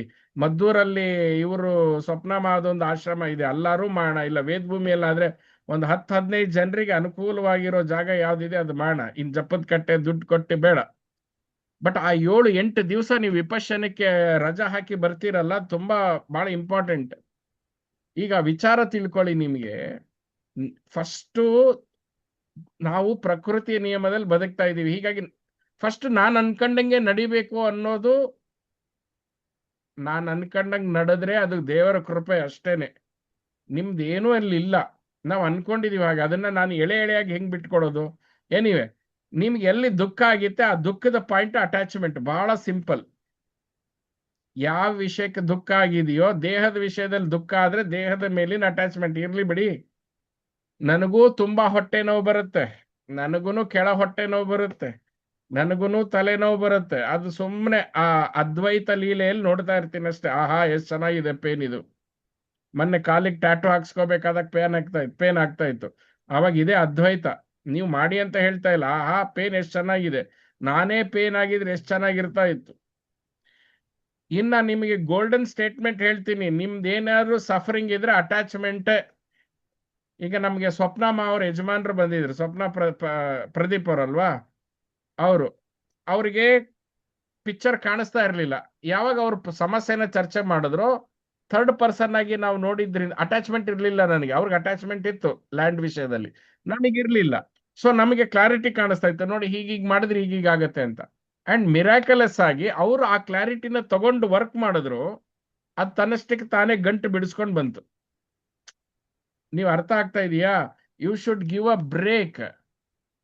You should give a break and understand where your attachment is. ಎರಡು ವಿಚಾರ, ಎಲ್ಲಿ ಅಟ್ಯಾಚ್ ಆಗಿದ್ದೀರಿ ಮತ್ತು ಎಲ್ಲಿ ಅಜ್ಞಾನ ಇದೆ. ಮತ್ತೆ ನಾವು ಒಳ್ಳೆಯವರು ಅನ್ನೋ ಡೆಫಿನಿಷನ್ ನನ್ಗೆ ಗೊತ್ತಿಲ್ಲ ಯಾವ ಆಂಗಲ್ ಅಲ್ಲಿ ಒಳ್ಳೆಯವರು ಅಂತ ತಗೊಂಡಿವಿ. ನಾವು ಯಾರು ಒಳ್ಳೆಯವರಲ್ಲ, ನಾವು ಅಹಂಕಾರಿಗಳೇ. ಅಹಂಕಾರಕ್ಕೊಂದು ಮುಖವಾಡ ಹಾಕೊಂಡಿದೀವಿ, ಒಳ್ಳೆಯವರು ಅನ್ನೋ ಮುಖವಾಡ ಹಾಕೊಂಡಿದೀವಿ ಅಷ್ಟೇನೆ. ಒಳ್ಳೇದು ಅನ್ನಂಗಿದ್ರೆ ಆ ಪರಮ ಪುರುಷೋತ್ತಮನಲ್ಲಿ ಮಾತ್ರ ಇರೋದು, ಅಥವಾ ನಿಮ್ಮ ಆತ್ಮನಲ್ಲಿ ಮಾತ್ರ ಅಪೂರ್ಣತೆ ಇರೋದು, ಉಳಿದಿದ್ದೆಲ್ಲ ಅಪೂರ್ಣವೇ. ಅದಕ್ಕೇನೆ ಒಳ್ಳೆಯವರಿಗೆ ಕಷ್ಟ ಯಾಕೆ ಜಾಸ್ತಿ ಅಂದ್ರೆ, ಈ ಒಳ್ಳೆಯವರೇ ಬಹಳ ದೊಡ್ಡ ಅಹಂಕಾರಿಗಳು, ಕೆಟ್ಟವರಿಗೆ ಅಹಂಕಾರ ಇರೋದಿಲ್ಲ. ಬಿಕಾಸ್ ಅವ್ರು ಕೆಟ್ಟದನ್ನ ಮಾಡ್ತಾರೆ ಇರ್ತಾರೆ. ಈ ಒಳ್ಳೆಯವ್ರ ಅಹಂಕಾರ ಅಲ್ಲ, ನಂಗೆ ಯಾಕೆ ನೋವು ಬರಬೇಕು, ಆಮೇಲೆ ನನಗೆ ನೋವು ಆಗ್ಬಿಟ್ಟಿದೆಯಲ್ಲ ಅಂತ ಅದಕ್ಕೊಂದು ಸ್ಟೋರಿ ಬಿಲ್ಡಪ್ ಮಾಡೋದು. First floor, second floor, third floor, ಮತ್ತೆ ಅದು ಕೊರಗೋದು. ಸೊ ನಿಮ್ಮ ಈಗ ಆವಾಗ ಈ ಫಾರ್ಮುಲಾಗ್ ಬರಬೇಕು. ನಿಮಗೆ ನಿಮ್ಮ ಅಹಂಕಾರ ಗೊತ್ತಿದೆ, ಅಹಂಕಾರಕ್ಕೆ ನೀವು ಗೊತ್ತಿದ್ದೀರಿ. You are aware of your ego, your ego is not aware of you. ಒಂದು. ಮತ್ತೆ ಗಾಯತ್ರಿ ಮಾ ಅವ್ರಿಗೆ ಹೇಳಿದೆ, ಇಲ್ಲ ನೀವು ಮುಂಚೆ ಈ ಪ್ರಾಕ್ಟೀಸ್ ಹೇಳಿದ್ರಿ, ನನ್ಗೇನು ಯಾವ ಮೆಮೊರಿನೂ ಬರಲಿಲ್ಲ, ನಾನು ಶೂನ್ಯಕ್ಕೆ ಹೋಗ್ಬಿಟ್ಟೆ ಅಂತ. ನೋಡಿ ಇವಾಗ ಒಂದು ಈಗ ನೆಕ್ಸ್ಟ್ ಲೆವೆಲ್ ನಿಮಗೆ ನೆಕ್ಸ್ಟ್ ಲೆವೆಲ್ ಕೊಡ್ತೇನೆ, ನಿಮಗೆ ನೆಕ್ಸ್ಟ್ ಲೆವೆಲ್ ಶೇರ್ ಮಾಡ್ತೇನೆ. ಯಾರಾದ್ರೂ ಸಿದ್ಧ ಬುದ್ಧ ಯೋಗಿಗಳ ಕಡೆ ನಾವು ಹೋಗಿ ಹಿಂಗ್ ಹೇಳಿದ್ರೆ ಅವ್ರು ಹೇಳ್ತಾರೆ, ಕಳೆದು ಹೋಗಿಲ್ಲಪ್ಪ, ಕಳೆದು ಹೋಗ್ಬಾರ್ದು, ಕಳೆದು ಹೋಗಕ್ ಸಾಧ್ಯನೇ ಇಲ್ಲ. ನೇತಿ ನೇತಿ ಅಂತ ಹೇಳಿದ್ರು ಎಲ್ಲಾ ಬಿಟ್ಟು ಹೋದ್ರು ಉಳಿಯೋದು ಒಂದೇ, ಅದು ಕಳೆದು ಹೋಗೋದಿಲ್ಲ, ಅದು ಯುವರ್ ಎಕ್ಸಿಸ್ಟೆನ್ಸ್. ಸೊ ಇವಾಗ ನೀವೇನ್ ಮಾಡಬೇಕು, ಧ್ಯಾನ ಮಾಡ್ತಾ ನೀವು ಕಳೆದು ಹೋಗದೆ ಇರೋಂಗ್ ನೋಡ್ಕೋಬೇಕು, ನಿಮ್ಮ ಎಕ್ಸಿಸ್ಟೆನ್ಸ್ ಕಳೆದು ಹೋಗದೆ ಇರೋಂಗ್ ನೋಡ್ಕೋಬೇಕು. ಈ ಒಂದು ಪ್ರಾಕ್ಟಿಕಲ್ 15 ನಿಮಿಷ ಸಾಧನೆ ಮಾಡೋಣ. ಕಣ್ಣು ಮುಚ್ಚಿದ ತಕ್ಷಣ ಏನ್ ಓಪನ್ ಅಪ್ ಆಗುತ್ತೆ ಗೆಸ್ ಮಾಡಬೇಡಿ. ಮೆಮೊರಿ ಓಪನ್ ಅಪ್ ಆಗುತ್ತೋ, ಕಲ್ಪನೆಗಳು ಓಪನ್ ಅಪ್ ಆಗುತ್ತೋ, ಏನಾರು ಆಗ್ಲಿ, ನಿಮ್ಮ ಕಲ್ಪನೆಗಳನ್ನ ಗಮನಿಸಿ, ನಿಮ್ಮ ನೆನಪುಗಳನ್ನ ಗಮನಿಸಿ. ಕೇವಲ ನೆನಪುಗಳು ಕಲ್ಪನೆಗಳನ್ನಷ್ಟೇ ಗಮನಿಸೋದಲ್ಲ, ಅವುಗಳನ್ನ ಹೊತ್ತು ತರುವ ಭಾವನೆಗಳನ್ನು ಗಮನಿಸಿ. ಈ 15 ನಿಮಿಷ ಗಮನಿಸಿ. ಮತ್ತೆ ಯಾರಾದ್ರೂ ಕಳೆದು ಹೋದೆ ಅಂದ್ರೆ ಕಳೆದು ಹೋಗಂಗಿಲ್ಲ. You cannot lose your existence. ನಿಮ್ಮ ಇರುವಿಕೆಯ ಅರಿವಿರ್ಲೇಬೇಕು. ಆ ಶೂನ್ಯದಲ್ಲೂ ಕೂಡ, ಶೂನ್ಯ ಅಂತ ಹೆಂಗ್ ಗೊತ್ತು? Something knows that it is shunya, someone knows it is purna. So ಇನ್ನು ದ್ವೈತದಲ್ಲೇ ಇದ್ದೇವೆ, ಅದನ್ನ ಆಮೇಲೆ ನೋಡೋಣ. I don't want to complicate your mind. ನಿಮ್ಮತನವನ್ನ ಕಳೆದುಕೊಳ್ಳದೆ, ನಿದ್ದೆಗೆ ಹೋಗದೆ, ಕಾನ್ಶಿಯಸ್ ಆಗಿ ಅದೇನ್ ಮೆಮೊರಿ ಬರುತ್ತೆ ಬರ್ಲಿ, ಅದೇನ್ ಕಲ್ಪನೆಗಳು ಬರುತ್ತೆ ಬರ್ಲಿ, ಬರ್ಲಿಲ್ಲ ಅಂದ್ರೂ ನಿಮ್ಮ ಇರುವಿಕೆ ಮಿಸ್ ಆಗದೆ ಇರ್ಲಿ. ಗಮನಿಸ್ತಾ ಹೋಗಿ. See, this is what you are carrying. ನೀವು ಊಟ ಮಾಡುವ ಊಟದ ಡಬ್ಬಿಯಲ್ಲಿ ಏನಿದೆ ಅಂತಾನೆ ಗೊತ್ತಿಲ್ವಲ್ಲ, ನಿಮ್ಮ ಆಹಾರ ಏನಿದೆ ಅಂತಾನೆ ಗೊತ್ತಿಲ್ಲ. You are consuming it. So ನಿಮ್ಮ content of the mind, what is that is ruling your mind? It is stealing your happiness. ನಿಮ್ಮ ನೆಮ್ಮದಿನ ಕಿತ್ಕೊಳ್ತಾ ಇದೆ. ನೀವು ಮದುವೆ ಆಗಿರೋರು ಇರ್ಲಿ, ಮದುವೆ ಆಗದೆ ಇರೋರು ಇರ್ಲಿ, ಹೆಂಡತಿ ಇರೋರು ಇರ್ಲಿ, ಹೆಂಡತಿ ಇಲ್ದೇ ಇರೋರು ಇರ್ಲಿ, ಏನಿದೆಯೋ ಇರ್ಲಿ, ಅದಕ್ಕೂ ನಿಮ್ಮ ಆತ್ಮಾನಂದಕ್ಕೂ ಸಂಬಂಧವೇ ಇಲ್ಲ. ಅದು ಜೀವನ ಅಷ್ಟೇ, ಅದು ರಿಲೇಶನ್ಶಿಪ್ ಅಷ್ಟೇನೆ, ಅದು ರೋಲ್ ಪ್ಲೇ ಅಷ್ಟೇನೆ. You are before you took a birth, you are never a son, never a daughter, never a brother, never a mother, never a father. That never is you. ಆ ಒಂದು identity ಕಳೆದುಕೊಂಡ್ರಿ, ದುಃಖ ನಿಮಗೆ ಕಟ್ಟಿಟ್ಟ ಬುತ್ತಿ. So ಇವಾಗ ನಾವೇನ್ ಮಾಡ್ಬೇಕು, ನಮ್ಮ ನೆನಪುಗಳನ್ನ ಕಾನ್ಶಿಯಸ್ ಆಗಿ ಸ್ಟಡಿ ಮಾಡೋಣ ಮುಂದಿನ 20 ನಿಮಿಷ. ಆಮೇಲೆ 20 ನಿಮಿಷ ಬಂದ ಮೇಲೆ ನೀವು ನನಗೆ ಏನ್ ಮೆಮೊರಿ ನೋಡಿದ್ರಿ ಅದನ್ನ ನಂಗೆ ಹೇಳೋದು ಬೇಡ, ಯಾವ ಸಿನಿಮಾ ನೋಡಿದ್ರಿ ಬೇಡ, ಏನ್ ಕಂಟೆಂಟ್ ಬೇಡ, ಬಟ್ ನಿಮ್ ವಿಸ್ಡಮ್ ಏನಿತ್ತು, ಏನ್ ಗುರುತಿಸಿದ್ರಿ, ಅದನ್ನ ತಂದಂತ ಫ್ಯೂಯಲ್ ಎಮೋಷನ್ ಏನಿತ್ತು, ಏನ್ ಲೆಸನ್ ನೀವು ಕಲೀಲಿಲ್ಲ, ಈಗ ಏನ್ ಕಲಿಸಿದ್ರಿ, ಇದನ್ನ ನೀವು ಇದು ಮಾಡಲೇಬೇಕು ನೀವು. ಓಕೆ, ಇವತ್ತಿಂದ ನಾವು ಮೆಚುರಿಟಿ ಟುವರ್ಡ್ಸ್ ಆತ್ಮ ಸಾಧನ ಮಾಡ್ಕೊಳ್ಳೋಣ. ಸೆಲ್ಫ್ ಅಟೆಸ್ಟೆಡ್ ಸಾಧನ ಮಾಡೋಣ, ಸೆಲ್ಫ್ ಓರಿಯೆಂಟೆಡ್ ಆಗಿರೋ ನಮ್ ಸಾಧನೆ ಮಾಡೋಣ. ನೀವು ಪದೇ ಪದೇ ದೇಹ ಮನಸ್ಸುಗಳ ಸಂಸಾರದಲ್ಲಿ ಬಿದ್ದು ಒದ್ದಾಡ್ತಾ ಇದ್ರೆ ಆ ಸೊಲ್ಯೂಷನ್ ಇಲ್ಲಿ ಸಿಗೋದಿಲ್ಲ. ಸೊ ನಾವು ಆ ಮೆಚುರಿಟಿನ ಡೆವಲಪ್ ಮಾಡ್ತಾ ಅದಿದೆ, ಅದು ಏನ್ ಮಾಡ್ಬೇಕು ಮಾಡೋಣ. ಅದಕ್ಕೆ ಜಗಳಾಡಬೇಕಾ, ಪಕ್ಕದ ಮನೆಯವನ ಜೊತೆ ಜಗಳಾಡೋಣ, ಬಾಡಿಗೆ ಕೊಡದೇ ಇದ್ರೆ ಜಗಳಾಡೋಣ, ಮಗನ ಜೊತೆ ಜಗಳಾಡೋಣ, ಹೆಂಡತಿ ಅದು ಮಾಡೋಣ. ಅದು ಇರೋದೇ ಅದು ಸಂಸಾರ, ಅದು ಇರೋದೇ ಹಾಗೆ. ಬಟ್ ನನ್ನ ಆತ್ಮನಿಷ್ಠನಾಗಿ ನನ್ನ ಒಳಗಡೆ ಏನ್ ಕ್ರಿಯೆ ಆಗ್ತದೆ, ನನ್ನೊಳಗೆ ಏನ್ ಸಂಶೋಧನೆ ಆಗ್ತಿದೆ, ನನ್ನ ಒಳಗಡೆ ಏನ್ ಸಾಕ್ಷಾತ್ಕಾರ ಆಗ್ತಿದೆ, ಅದ್ರ ಮೇಲೆ ನಾವು ಗಮನ ಹರಿಸೋಣ. ನಿಮ್ಮಲ್ಲಿ ಅವ ಜಾಗೃತ ಆಗಬೇಕು. ನಿಮ್ಮಲ್ಲಿ ಅವ ಜಾಗೃತ ಆದ್ರೆ ಮಾತ್ರ ನಿಮ್ಗೆ ಮುಕ್ತಿ. ಅವ ಜಾಗೃತೆ ಆಗದೆ ಇದ್ರೆ, ಮನಸ್ಸಿನಲ್ಲಿ ಅರಿವಿನ ಜಾಗೃತೆ ಆಗದೆ ಹೋದ್ರೆ ಇದು ಕೇವಲ ಟೈಮ್ ಪಾಸ್. ಇದು ಜಾಗೃತದ ಕಾಲ. ಸಪ್ತ ಋಷಿಗಳು ನಮ್ಮ ಬೆನ್ನ ಹಿಂದೆ ನಿಂತ್ಕೊಂಡಿದ್ದಾರೆ. ಜಾಗೃತದ ಕಾಲ. ನಿಮ್ ಹಿಂದೆ ಯಾವುದೂ ಬರೋದಿಲ್ಲ. ನಿಮ್ ಹಿಂದೆ ಬರೋದು ನಿಮ್ಮ ಪಾಪ ಪುಣ್ಯ ಅಷ್ಟೇನೆ. ನಿಮ್ ಹಿಂದೆ ಗುರು ಬರ್ಬೇಕಂದ್ರೆ ನಿಮ್ ಹಿಂದೆ ಅರಿವಿರ್ಬೇಕು. ನಿಮ್ಮಲ್ಲಿ ಅರಿವಿದ್ರೆ ಮಾತ್ರ ಗುರು ಬರ್ತಾನೆ, ಇಲ್ಲ ಪಾಪ ಬರುತ್ತೆ, ಇಲ್ಲ ಪುಣ್ಯ ಬರುತ್ತೆ. So let us practice for 20 minutes. ಯಾರಿಗಾರು ಸ್ವಲ್ಪ ಬೇಗನೆ ಬಿಡ್ಬೇಕಾದ್ರೆ ಬಿಟ್ಕೊಳ್ಳಿ, ಇನ್ನೊಬ್ಬರನ್ನ ಡಿಸ್ಟರ್ಬ್ ಮಾಡಕ್ ಹೋಗ್ಬೇಡಿ. But you have to analyse. ಏನು ಬರ್ಲಿಲ್ವಾ ಸರ್, ಬ್ಲಾಂಕ್. ನಿಮ್ಮ ಇರುವಿಕೆ ಅರಿವಿದೆಯಾ ಅದನ್ನ ಚೆಕ್ ಮಾಡಿ. ಆ ಬ್ಲಾಂಕ್ನೆಸ್ ನಲ್ಲಿ ಇರುವಿಕೆ ಅರಿವಿದೆಯಾ ಚೆಕ್ ಮಾಡಿ. ಏನೋ ಒಂದು ಮಾಡಿ, be aware of it. So 20 minutes ನಂತರ ನಾನು ನಿಮಗೆ ಹೇಳ್ತೇನೆ, ನೀವು ಕಣ್ಬಿಟ್ಟು ನೀವು ಹಂಚ್ಕೊಳ್ಳೇಬೇಕು. ಓಕೆ, ಥ್ಯಾಂಕ್ ಯು ಗುರುಗಳೇ. ನಾನು ಎಲ್ಲಿ ತಪ್ತಾ ಇದ್ದೀನಿ ಅಂತ ತುಂಬಾ ಚೆನ್ನಾಗಿ ತೋರಿಸ್ಕೊಟ್ರೆ, ಖಂಡಿತ ನಾನು ಅದನ್ನ ಪ್ರಾಕ್ಟೀಸ್ ಅಲ್ಲಿ ಅಳವಡಿಸ್ಕೊಂಡು ಹೌ ಫಾರ್ ನಾನು ಅಟ್ಯಾಚ್ಮೆಂಟು ಮತ್ತೆ ಅಕ್ಸೆಪ್ಟೆನ್ಸ್ ಎರಡರಲ್ಲೂ ಪೂರ್ತಿ ನನ್ನ ನಿರಾಕರಣಕ್ಕೆ ಬಂದಿಲ್ಲ. ತಪ್ಪಾಗಿರೋದಲ್ಲೇನೆ ಅಲ್ಲಿ ಖಂಡಿತ correct it and practice and come back to you.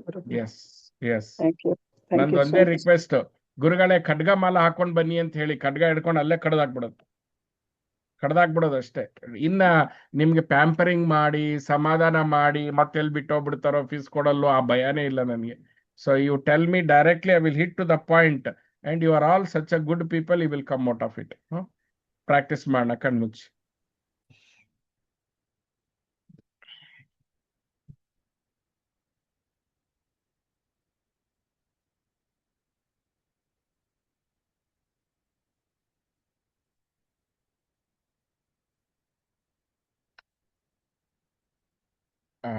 Sharing ಏನ್ ಎಕ್ಸ್ಪ್ಲೋರ್ ಮಾಡಿದ್ರಿ, ಏನ್ ಕಾಣಿಸ್ತು?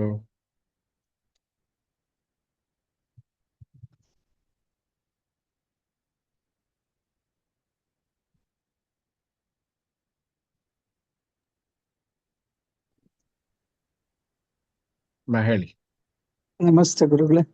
ಹಾ. ನಾನು ಧ್ಯಾನಕ್ಕೆ ಹೋದೆ. ಕಣ್ಮುಚ್ಚಿ ಕುತ್ಕೊಂಡಾಗ ನೀವು ಹೇಳಿದಾಗೆ ಮೊದಲು ಸ್ವಲ್ಪ ಹೊತ್ತು ನನಗೆ ನನ್ನ ಉಸಿರಾಟದ ನಿಮ್ಮದೇ ಕಾಣಿಸ್ತಾ ಇದ್ದಿದ್ದು, ಶ್ವಾಸ ನಿಶ್ವಾಸ ಅಷ್ಟೇ ಕಾಣಿಸ್ತಾ ಇದ್ದಿದ್ದು. ಆಮೇಲೆ ನನಗೆ ನನ್ನ ಅರಿವಿನ ಜೊತೆಲಿ ನನ್ನ ಸುತ್ತ ಇರೋದು ಎಲ್ಲವೂ ನನಗೆ ಅರಿವಾಗ್ತಾ ಇತ್ತು ಎಲ್ಲವೂ. ಅದು ಸ್ವಲ್ಪ ಹೊತ್ತಾದ್ಮೇಲೆ ನನಗೆ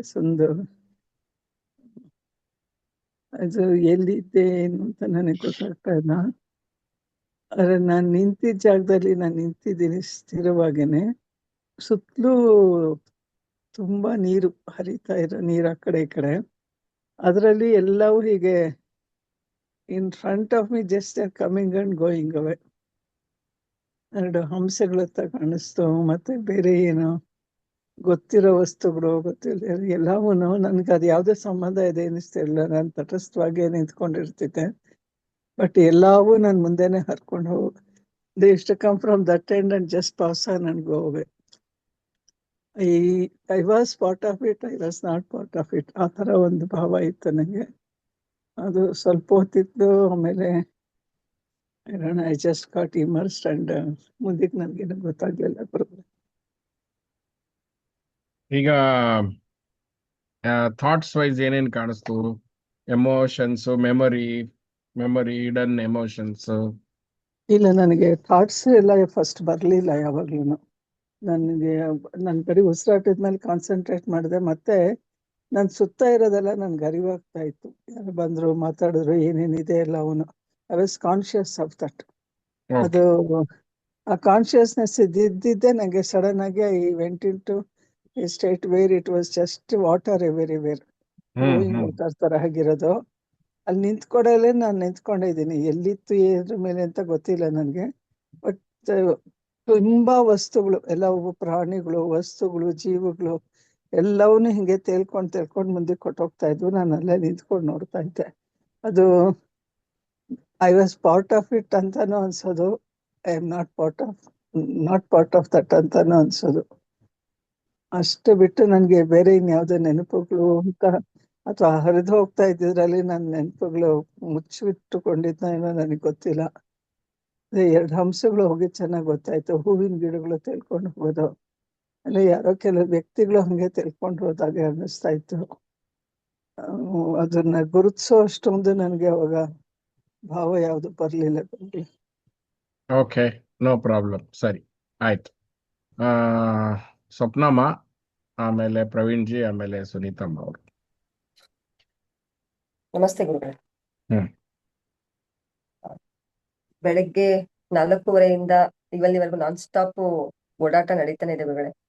ಸೊ ಆದ್ರೂ ಕೂಡ ದೇಹಕ್ಕೆ ಆಯಾಸ ಆಗ್ತಿದೆ ಅಂತ ಗೊತ್ತಿದ್ರು ಕೂಡ ಬಳಗೊಂದು ಆಯಾಸ ಅಂತೂ ಖಂಡಿತ ಅಲ್ಲ ಗುರುಗಳೇ. ಅದು ತುಂಬಾ ಆರಾಮಿದ್ದೀನಿ ಅನ್ನೋದು ಅದು ತುಂಬಾ ಚೆನ್ನಾಗಿ ಅನಿಸ್ತಿದೆ. ಮತ್ತೆ ಈಗ ಧ್ಯಾನದಲ್ಲಿ ನನಗೆ ಯಾವ ರೀತಿ ಆಯ್ತು ಅಂದ್ರೆ ನನ್ನ ನೆನಪಿನಲ್ಲಿ ಏನೇನು ಉಳಿತು ಅಂದ್ರೆ ಎಲ್ಲಿ ಹುಟ್ಟಿದ್ದು, ಎಲ್ಲಿ ಬೆಳೆದಿದ್ದು, ಯಾವ್ಯಾವ ಪರಿಸ್ಥಿತಿಗಳಿತ್ತು, ಅದನ್ನ ದಾಟ್ಕೊಂಡು ಯಾವ್ದೆಲ್ಲ ಕನೆಕ್ಟ್ ಆಗಿತ್ತು, ಯಾವ್ದೆಲ್ಲ ಡಿಸ್ಕನೆಕ್ಟ್ ಆಗಿತ್ತು, ಮತ್ತೆ ಈಗ ಯಾವ್ದೆಲ್ಲ ಕನೆಕ್ಟ್ ಆಗ್ತಾ ಇದೆ, ಅದು ಯಾಕೆ ಕನೆಕ್ಟ್ ಆಗ್ತಾ ಇದೆ, ಯಾಕೆ ಡಿಸ್ಕನೆಕ್ಟ್ ಆಯ್ತು. ಸೊ ಇದೆಲ್ಲವೂ ಕೂಡ ಒಂದ್ಸಲ ಕಣ್ಮುಂದೆ ಹೇಗ್ ಬಂತು ಅಂದ್ರೆ ಬಹುಶಃ ಒಂದು ವಜ್ರಕ್ಕೆ ಒಂದು ಕೆಸರಲ್ಲಿದ್ದೀನಿ ಅಥವಾ ನಾನು ಕೊಳಚೆಲಿದ್ದೀನಿ ಅಂತ ನಾನ್ ವಜ್ರ ಅಂತಾನು ಗೊತ್ತಿರೋದಿಲ್ವೇನೋ ಅಥವಾ ನಾನು ಎಲ್ಲಿದ್ದೀನಿ ಅಂತಾನು ಗೊತ್ತಿರೋದಿಲ್ವೇನೋ, ಬಟ್ ಅದು ಯಾವುದು ಎಲ್ಲಿಂದ ಬಂತಲ್ಲ ಆ ಒಂದು ಸೆಲ್ಫ್ಗೆ ಗೊತ್ತಿರುತ್ತೇನೋ ಅನ್ಸುತ್ತೆ ಗುರುಗಳು. ಇದನ್ನ ಹೇಗ್ ಹೊರಗ್ ತರಬೇಕು, ಇದನ್ನ ಹೇಗೆ ನಾನು ಅದಕ್ಕೆ ರಿಯಲೈಸ್ ಮಾಡಿಸ್ಬೇಕು ಅಥವಾ ಅದಕ್ಕೆ ತನ್ನರಿವು ಹೇಗೆ ಅದಕ್ಕೆ ಗೊತ್ತಿರುತ್ತೆ ಅನ್ಸುತ್ತೆ ಗುರುಗಳು. ಬಹುಶಃ ಅದಕ್ಕಾಗಿ ನಮ್ಮ ಜೀವನದಲ್ಲಿ ಪ್ರತಿ ಒಂದು ಘಟನೆಗಳು ಕೂಡ ಡಿಸ್ಕನೆಕ್ಟ್ ಆಗ್ಲಿ ಕನೆಕ್ಟ್ ಆಗ್ಲಿ ಯಾವುದೇ ಒಂದು ಪರಿಸ್ಥಿತಿ ಅಥವಾ ಸಂಬಂಧಗಳೆಲ್ಲವೂ ಕೂಡ ನಮ್ಮ ಪ್ರೊಸೆಸ್ಗೆ ನಮ್ಮ ಒಂದು ಎವಾಲ್ವ್ಗೆ ಅದು ನಡೀತಾ ಇದೆ ಏನೋ ಅಂತ ತುಂಬಾ ಅನ್ಸುತ್ತೆ ಗುರುಗಳೇ. ಹಾಗಾಗಿ ನಾವ್ ಯಾರನ್ನು ಬ್ಲೇಮ್ ಮಾಡೋದಾಗ್ಲಿ ಅಥವಾ ಇದು ಒಳ್ಳೇದು ಇದು ಕೆಟ್ಟದು ಅನ್ನೋ ಡೆಫಿನೇಷನ್ ತಗೊಳೋದು ಆಗೋದಿಲ್ವೇನೋ ಅನ್ಸುತ್ತೆ ಗುರುಗಳೇ. ಯಾಕಂದ್ರೆ ಯಾವುದೇ ಒಂದು ಒಳ್ಳೇದಾದ್ರೂ ಅದು ನಮ್ಮನ್ನ ಆ ಒಂದು ಅವೇರ್ನೆಸ್ಗೆ ಕರ್ಕೊಂಡು ಹೋಗ್ತಿರುತ್ತೆ, ಯಾವುದೇ ಕೆಟ್ಟದಾದ್ರೂ ಅದು ಅವೇರ್ನೆಸ್ಗೆ ನಮ್ಮನ್ನ ಮುಂದಕ್ಕೆ ಕರ್ಕೊಂಡು ಹೋಗ್ತಿರುತ್ತೆ ಅನ್ನೋದು ಒಂದು ತುಂಬಾ ಕ್ಲಾರಿಟಿ ಆಗಿ ನನ್ಗಿದು ಇವಾಗ ಸಿಕ್ಕಿದ್ರು. ಅದು ಎಷ್ಟು ಮಟ್ಟಿಗೆ ಇಲ್ಲ ಒಳ್ಳೇದು. ಈಗೇನಾಗತ್ತೆ, ಕುತ್ಕೊಂಡು ಪ್ರಾಕ್ಟೀಸ್ ಮಾಡಿದೀವಿ, ಇದು ನಮ್ಮ ರೆಗ್ಯುಲರ್ ಓಡಾಟದಲ್ಲೇ ಈ ಹರಿವು ಇರ್ಬೇಕು.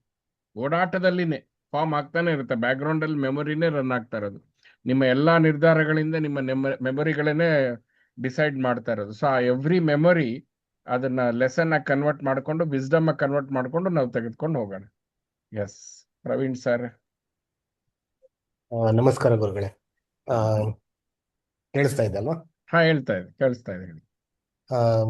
ಯಾವಾಗ್ಲೂ ಥಾಟ್ಸ್ ಬರಬಾರ್ದು ಅಂತ ಧ್ಯಾನ ಮಾಡ್ತಾ ಇದ್ದೆ. ಇವಾಗ ಥಾಟ್ಸ್ ಬರ್ಲಿ ಅಂತ ಧ್ಯಾನ ಮಾಡಿದೆ. ಸೊ ಮೋಸ್ಟ್ ಆಫ್ ದೆಮ್ ಅಂದ್ರೆ ಎಲ್ಲ ಮೆಮರಿಯಿಂದ ಅಥವಾ ಕಲ್ಪನೆಯಿಂದನೇ ಇತ್ತು. ಒಂದು ಟೈಮಲ್ಲಿ ಹೇಗಾಯ್ತು ಅಂತ ಹೇಳಿದ್ರೆ, ಇದು ಎಲ್ಲಿಂದ ಬರ್ತಾ ಇದೆ ಅಂತ ಗೊತ್ತಾದ ತಕ್ಷಣ ಮುಖದಲ್ಲಿ ತುಂಬಾ ಒಂದು ನಗು ಬಂತು. ನಗು ಬಂದಾಗ ಎಲ್ಲ ಸ್ಟಾಪ್ ಆಯ್ತು. ಸೊ ಥಾಟ್ಸ್ ಸ್ಟಾಪ್ ಆಯ್ತು, ಏನಂತ ಗೊತ್ತಾಯ್ತು, ಒಂಥರ ಆನಂದನೂ ಆಯ್ತು. ಸೊ ಅದನ್ನೇ ಶೇರ್ ಮಾಡ್ಕೊಂಡು ನಾನು. ವಂಡರ್ಫುಲ್, ಆಗ್ಬೋದು. ನೈಸ್. ಸುನೀತಮ್ಮ ಅವರು. ನಮಸ್ತೆ ಗುರುಗಳೇ. ಹಾ